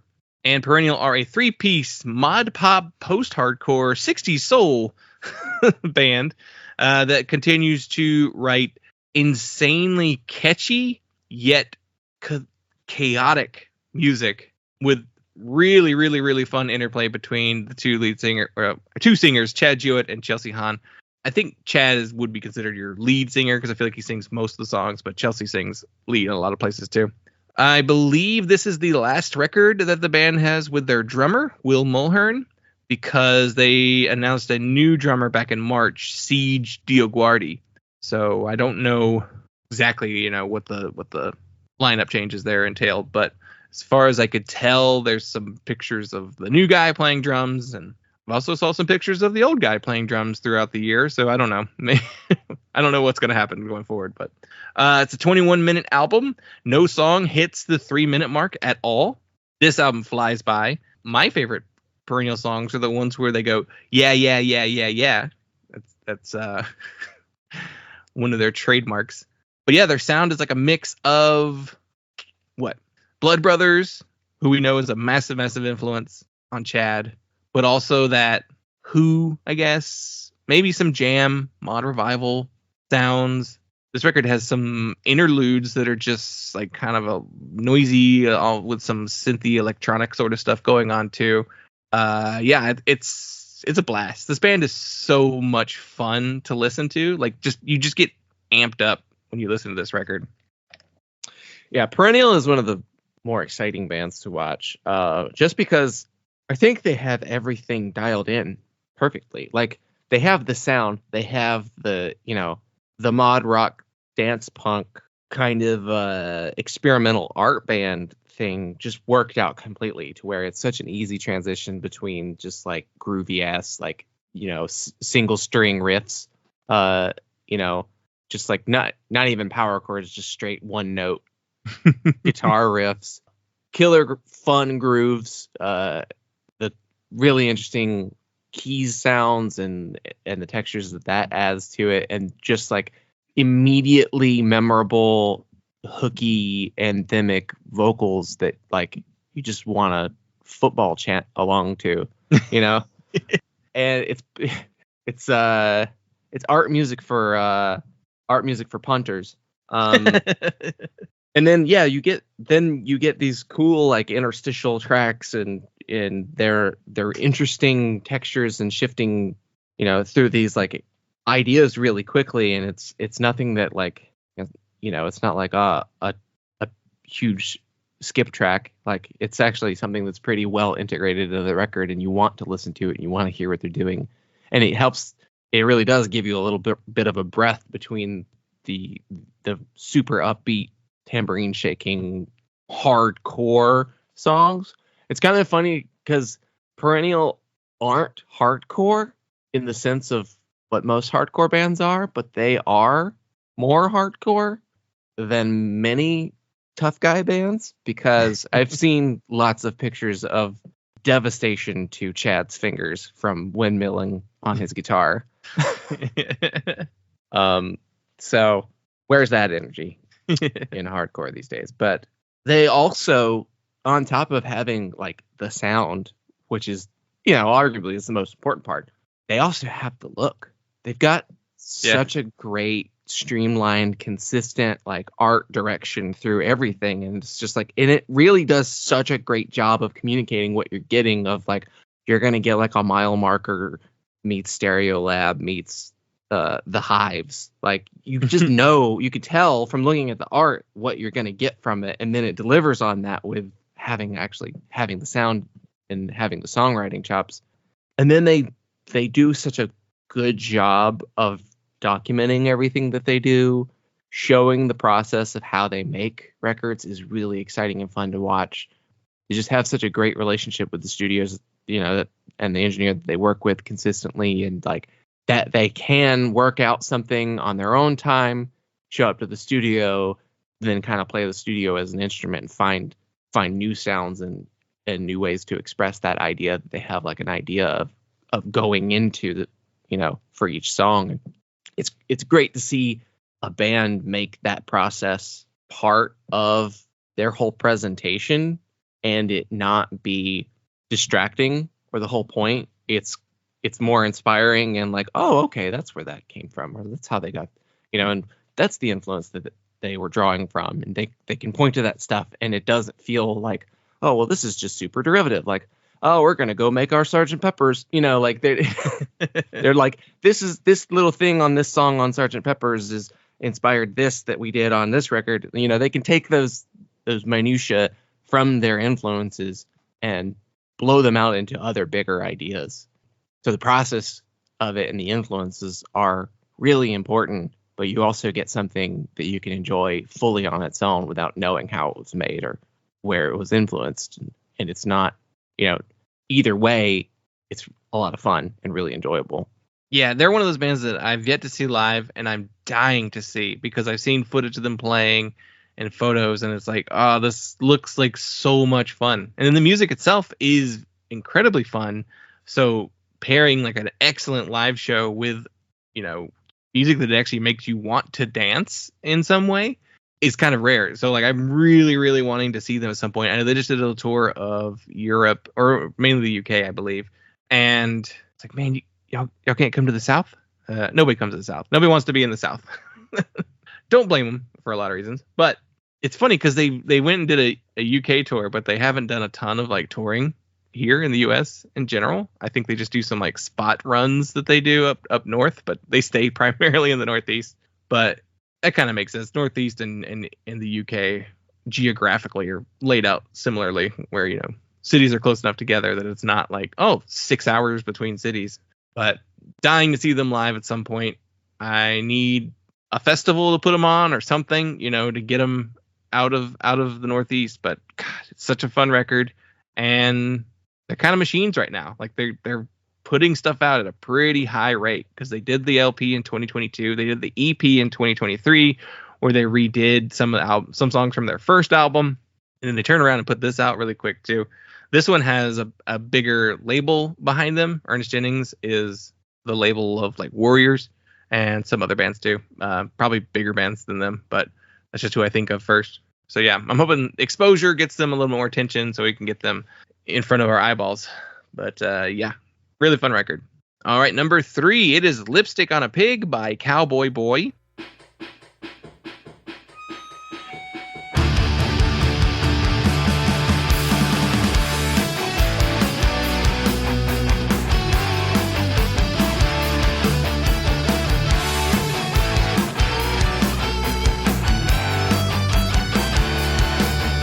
I studied how your exes pose in the mirror, so I could be your type of girl. I starve myself because they're all so much thinner, so I could be your type of girl. But nothing I could do would be enough, 'cause there are other girls you wanna fuck. Seems like the type of girl that's best for you is one who's silent when she's being used. If you thought I was mean before, just wait till I don't hate myself anymore. I hope you're happy that you're relieved that I never do what you did to me. Released August 2nd on Get Better Records. They are from Los Angeles, California, and this is the band's second full-length album. It is the follow-up to 2021's Good Girl, and this record was recorded by Zach Weeks at God City, who produced albums by Cave In, The Hope Conspiracy, and a few other Boston area hardcore, post-hardcore type stuff. Cowboy Boy is lead singer Olivia Maria and multi-instrumentalist Mike Nevin, and I believe Mike has moved to LA since their last record, so now he is in LA with Olivia, and they're able to probably work together a little bit more efficiently instead of so long distance. Their last record was basically cobbled together from various recording sessions, so this is their true first LP, their first full-length album, recorded all at once instead of, an EP here, an EP there. And this record is just an extremely honest look at finding love, losing love, self-image, mental health, getting better. This is one of the more emotionally honest records that I've ever heard lyrically. There's some stuff on here that just was most likely very therapeutic for Olivia to get out. I imagine it might be tough to sing some of these songs now, but hopefully she's in a good headspace, which some of the songs imply she is in a much better headspace. So it's kind of a journey through her mental health. But yeah, some tough lyrics on this record, and brutally honest stuff here, combined with some incredibly catchy power pop tunes inspired from this. The inspiration for this record feels like it comes from a different source. Like, it's very much power pop, but there's still like emo and pop punk in here too. I think a lot of the like early 2000s, I don't know how to describe this, the Josie and the Pussycats movie style music that kind of like dominated a lot of the female teen musician / actors, like the Lindsay Lohans and your Hilary Duffs, and maybe some Avril Lavigne in there too, which is not, I'm not saying that in a derogatory way. It's just kind of interesting to see that as like a possible influence on this record, but pop punk being a big part of this album too. But what'd you think of this record? I was definitely looking forward to this record. It definitely was on my radar for a while, and their first record is great. And talking to Olivia on the show was a lot of fun, and seeing Cowboy Boy live is a great experience. They don't play a ton. They're not the most active band, but if you have the opportunity, I highly recommend it. It's just a blast live. And Olivia is just an incredible front person, like one of the best, currently doing this. I've said that before, but I really mean it. She's a ton of fun to watch. Just great stage presence. Sounds killer live. So I was looking forward to this one, and would have listened to it day of release pretty eagerly. And I don't think, not only did it not disappoint, I think it far exceeded expectations. And that's not to say, because they were great before. So it's how much better they got in the intervening time. And maybe there's just like having that that focus of being, this is going to be the singular this is the record we're going to make in one go kind of situation. The difference between the previous work and this one, and that there's that focus that allows. There's such a consistent through line through the record too, in terms of like lyrical, emotional, thematic content, that it feels grandiose and it has this big, powerful impact to it, but the songs individually are great too, and things can be broken down into smaller pieces, and it's a great record. It's a great record in that sense that there's focus going into it and there's that consistency through it, but it's not, it's not a rock opera record, though it has an operatic and kind of grand feeling to it, and it's a great balance of individual songs and a kind of a total package approach to a record. Also, and I feel like we've made the jokes about, like, I don't know, pop, power pop bands being used to be emo kids. The emo kids switching to power pop was kind of a big thing that happened in the last. It's been the big migration musically. It's the maturation of the emo kid, I guess, is their natural progression is to go towards power pop. But I think that Cowboy Boy is one of the few, if possibly the only band that I feel like perfectly bridges that gap from kind of the mid 2000s emo pop to a fully fleshed power pop band. And there's tons of classic power pop influence here, but it is meshed really perfectly with, like, it's like the Cars meets MCR. It really does fit together neatly. Yeah, it's funny, like, listening to this record, it's the closest you get to almost being a concept album without being a concept record. Like, there is a theme throughout the record and a progression, but I guess instead of being a concept album, it's more just an autobiographical record. It's like starting here at this point and then it ends at this other point in Olivia's life. And so rarely do you come across albums that are even structured and laid out that way. And they do it in a way that just works so well, where every track is just this high energy. Like, I know there are slow songs on here, but I can't actually kind of like think of what they are or if they're even all that slow. Like, if I remember correctly, the first time we get something kind of slow is more on the back half of the record. So there's just like a energy through this whole record that does not let up. And I love structuring like this on an album. I love how there's not a moment to lose you. There's not a chance for it to, do something that'll be like, oh, okay, I'm not going to pay attention anymore. Like, they just hold on to you the entire time. Outstanding. I would love to see them live too. Olivia's an amazing vocalist as well. You hear it on the record, and it's very cool to hear that that's what she's like live as well. And then Mike being most of the instruments on the album too. Outstanding. Just an incredible, talented duo. So yeah, we need more. We need more from Cowboy Boy.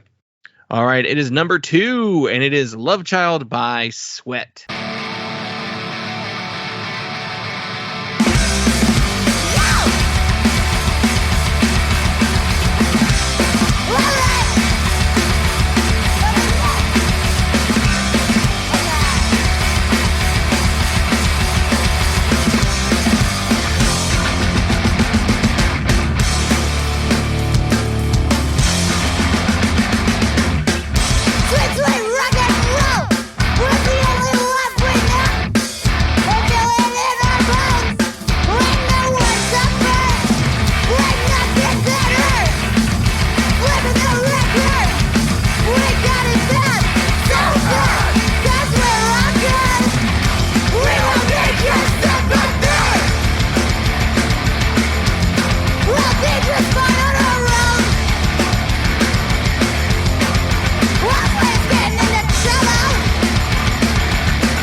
Released March 15th on Vitriol Records. They are from Los Angeles, California, and this is the band's second full-length album.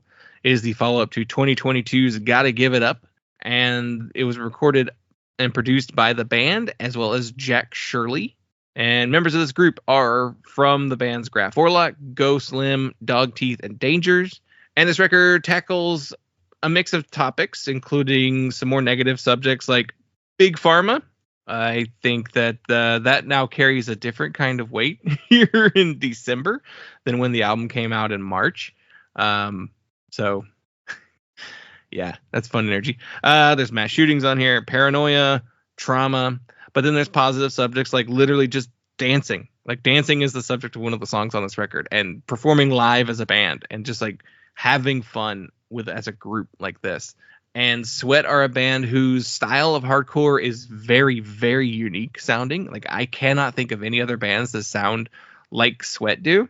It's a version of hardcore that is, I guess, rooted in the first wave of American hardcore, late 70s, early 80s style hardcore stuff, but also seems to be just as rooted in like big rock 70s stuff like Thin Lizzy. I know Thin Lizzy is a big influence. Judas Priest, another big influence on the band. They covered Judas Priest.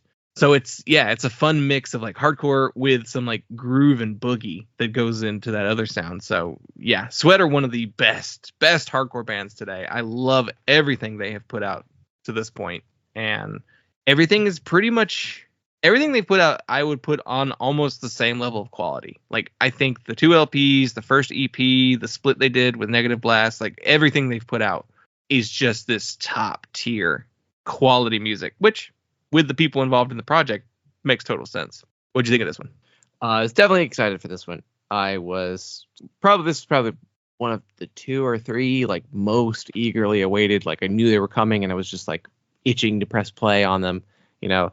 And this was an incredible record. I don't think that there was really any level of disappointment to it. I kind of, you know, saw it come out and I knew it was like, you know, by track 2, I'm going to know, right? Like this is the follow-up that I was expecting.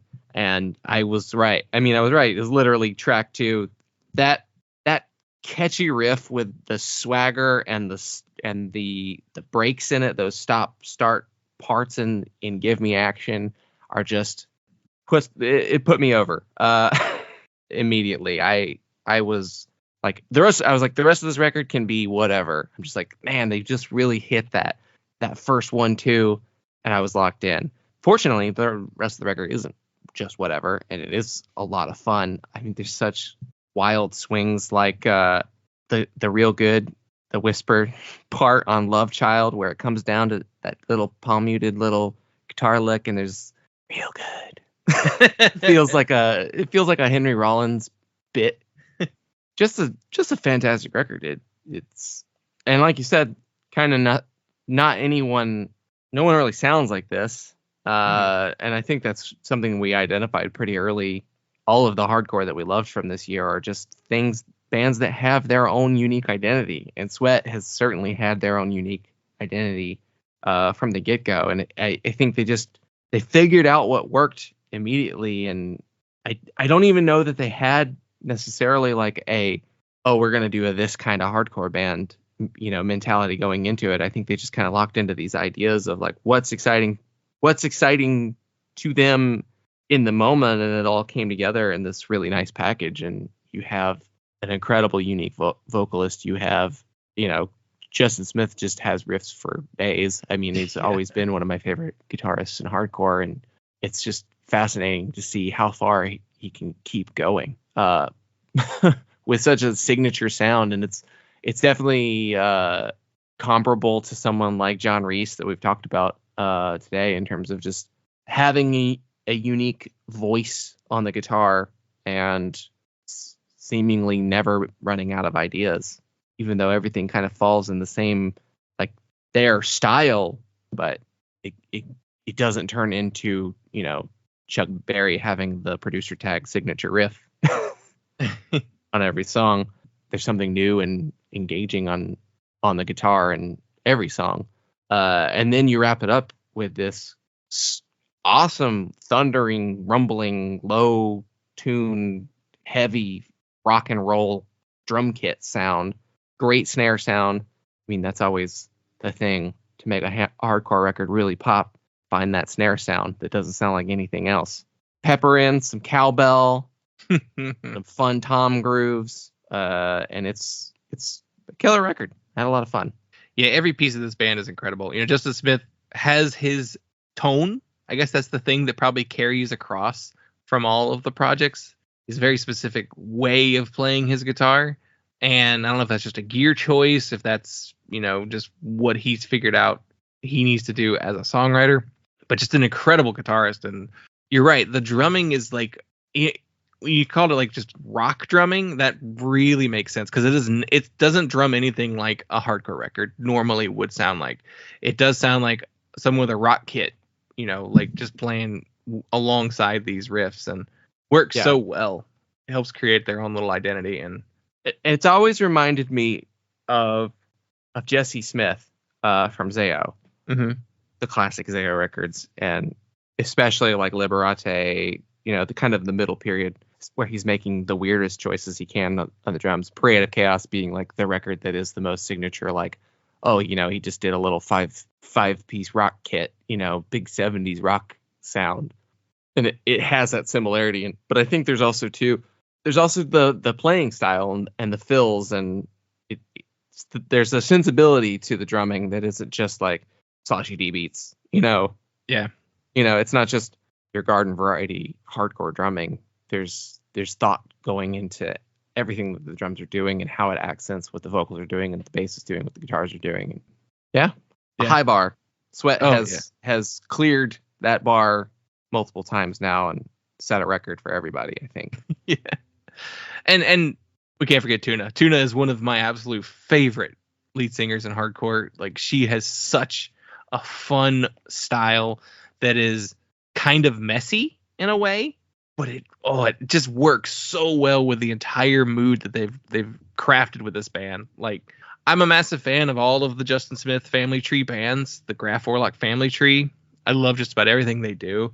Dangers is probably the closest to what Sweat is doing, but at this stage, Sweat is becoming my favorite band in that family tree, and just because the consistency and how good they've been on every single release so far. So yeah, excellent stuff here. And all right, that is it. We are down to our number one, and it is Next Time by the band Bacchae.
Released July 5th on Get Better Records.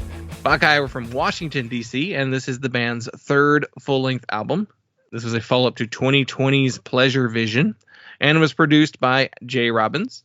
And this is a record that it has some recurring themes in here. One of the big themes that tends to pop up the most, I feel like, on this record is in-stage capitalism.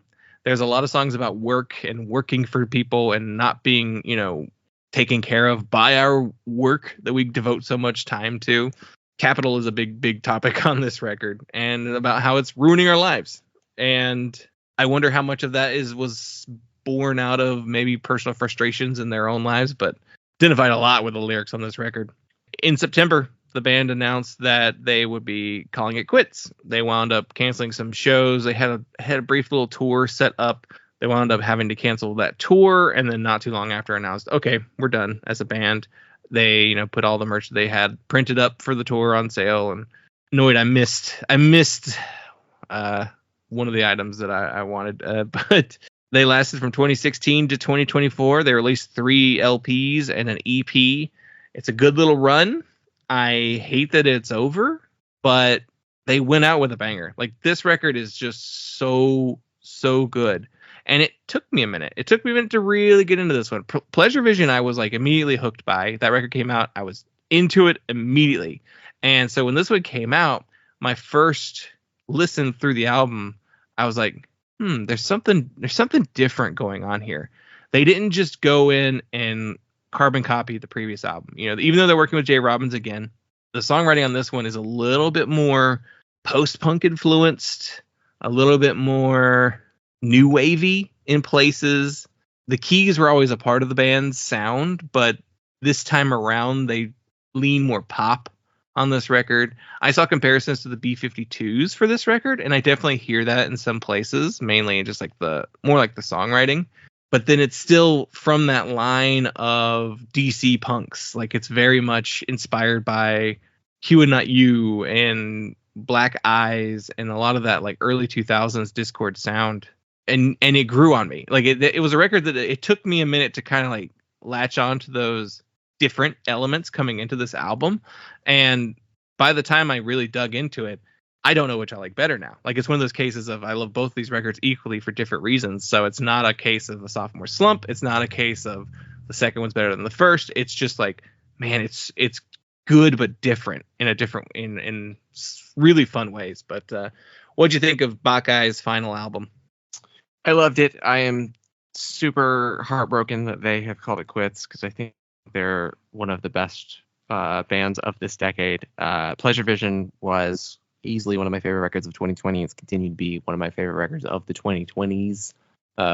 Just such an incredible band, and a fascinating exploration of a sound that I think has been a little bit of an undercurrent for a few years in indie rock and punk, and doing the I think it's no coincidence that this and Perennial are in our top 5. I think there's massive similarities between those two bands, and doing what I would call dance punk. I don't know if everyone would agree, and I think people are weird about that genre term, but it's certainly there. I think there's plenty of comparisons to be made to bands like B-52s that you mentioned, and Pylon, and Q and Not You, and even La Tigre, I think is a pretty fair comparison from time to time on this record. It's kind of funny that you had to grow into this one. I think I was hooked kind of immediately on this one, and I could tell there was something different, but I was happy with it, as far as what was different. It starts off with just this cool, groovy, like surf guitar, and it builds up into these, incredible songs like Next Time, which sounds like, more heavily leaning into like the B-52s influence, and you get the little bark in there. Oh yes, that's one of my favorite sounds of the entire year. Last year was all about the military gun, like like gorilla sounds. No way. This year, 2024, was about the Katie McDee's voice. Oh, I love that sound so much. And there's stuff like something like Dead Man, I think, is one of the best songs on the record. Mm-hmm. That sounds like the Specials almost. There's a I guess thinking of like Ghost Town by the Specials. I think that would be a great comparison to make for a song. That spooky aura with a little bit of a two-tone kind of groove to it. Just overall, the record's a fascinating exploration through a lot of different things that could fall under the post-punk and post-hardcore umbrella. And it's a bummer to lose this band, because I think that it's a side of what I think you could call just generally broadly post-punk that we don't get enough of. And I think that it's exactly the kind of thing that I wish that we had more of, instead of like non-emoting British guys. We have something that is actually pretty emotive and expressive, and puts tunefulness first, and it's not all just chill aura and dread. No, there's plenty of chill aura and dread. It's spooky and creepy and cold at times, but then there's like the sweetly melodic songs like New Jersey. Like I love that song so much, and it feels so different from the rest of the record because it's a little slower, but it's just so focusing on that melody on that track, and it's an excellent song that doesn't sound like anything on either side of that track. Yeah, we need more post-punk who's like this and less of the New Order, Joy Division, Gang of Four, knockoffs that we there's like 100 of those bands that pop up every single year and they all put out records, and it's like, it's fine, but none of it's exciting. Like this is exciting. This is fun. This makes me want to dance as well, very similar to how Perennial is. And calling Perennial and Bacchae both dance punk makes sense. They're the same genre, but when you put them like side by side sonically, you're like, whoa, they just come at it at completely different approaches. And God, incredible band. You're right. It's a shame to lose a band this good after, some incredible music. And I imagine, life gets in the way and all that kind of stuff. Members of the band have families and kids and all that kind of stuff. So priorities, obviously, raising a kid's probably a higher priority than, being in a band, but still sad to see them go. And I definitely think before it even came out, I was like, well, this will be a top record of the year for sure, just based on the expectations I had for Pleasure Vision. And like I said, it took me a minute to get there, but once I got there, I was like, oh yeah, this incredible album. Repeat listens, I found something new to enjoy every time I listen to this record. All right, but we did it. We have completed our top 25 of 2024. I think it took us longer to record this than any of the ones we've done in the past. I think we did more records than we ever have. Yeah, I mean, that's true too. But even though I set out to do less records. Yeah. And then I was like, well, how about, actually, and that was just the surprise of looking back at this year. And I mentioned this, earlier, but there was a lot more. There was a lot more to this year than I had thought during the year. Throughout the year, I kept kind of like waiting for more and thinking that there was, not a lot that was memorable. But then looking back, there was quite a bit that stood out. I think we've talked about very few of the records that showed up on like any other major publications list. Yeah. I feel like maybe the X record has popped up somewhere just on Legacy. Yeah. The Starflyer record maybe has shown up on some lists. Depends on what kind of list. The guy who always talks about Starflyer on NPR probably put it on his. Yeah. Yeah. Liquid Mike would be, that's one of the bigger that's hyped records I think that other people have identified from this year. But there was a lot going on in the corner of music that we cover. Yeah, I really like this list. Just kind of like scrolling back through it again and looking at all the band albums that we chose to talk about, and I really like this list. This will be one of those lists that whenever we get back to looking back on in the future, I don't think we're gonna see a ton of it fall off. It's not going to be, oh, why did we choose that? Choices, which feels like there's always one or two of those, but this is a really strong list. And yeah, I'm really happy with this list. And I'm excited to get into 2025 to see what's happening new music wise. There's a couple things on my radar as far as what I know is coming out, but nothing that I'm like, oh, clap my hands, let's get into it. There's some stuff, but overall, I don't know what we're going into. I think 2024 started kind of slow. I think 25 is going to start a little slow as well, but it seems very much like every year starts slow and ends slow. Though I think this year ended less slow than I expected it to. Yeah. Stuff lasted a little longer into the year. I felt like there was stuff coming out late in November and even early December that was getting a fair amount of push in the PR world. And typically that's not what you expect. Things don't seem to get the attention. I kind of made the joke about like the first week of November being the last week you can possibly put out music this year and have anyone talk about it. But I don't think that didn't actually pan out. There was stuff that got talked about. So yeah. But yeah. So thank you all so much for listening to all of that. If you made it this far, we appreciate you very, very much. And you can follow us on all forms of social media at Punk Lotto Pod. We're on all the apps And you can follow us at patreon.com/punklautopod to get access to all of our bonus audio. I will be probably wrapping up my best of 2024 bonus audio around the time this comes out. The week we're recording this, I will have recorded and released the best splits, and then I have an EPs list coming as well.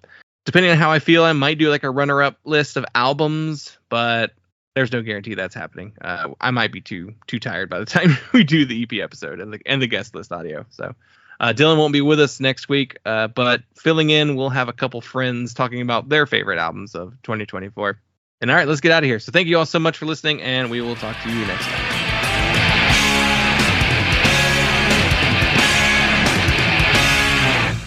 To order Punk, call the number on your screen. Rush delivery is available. Remember, this special offer is not sold in stores.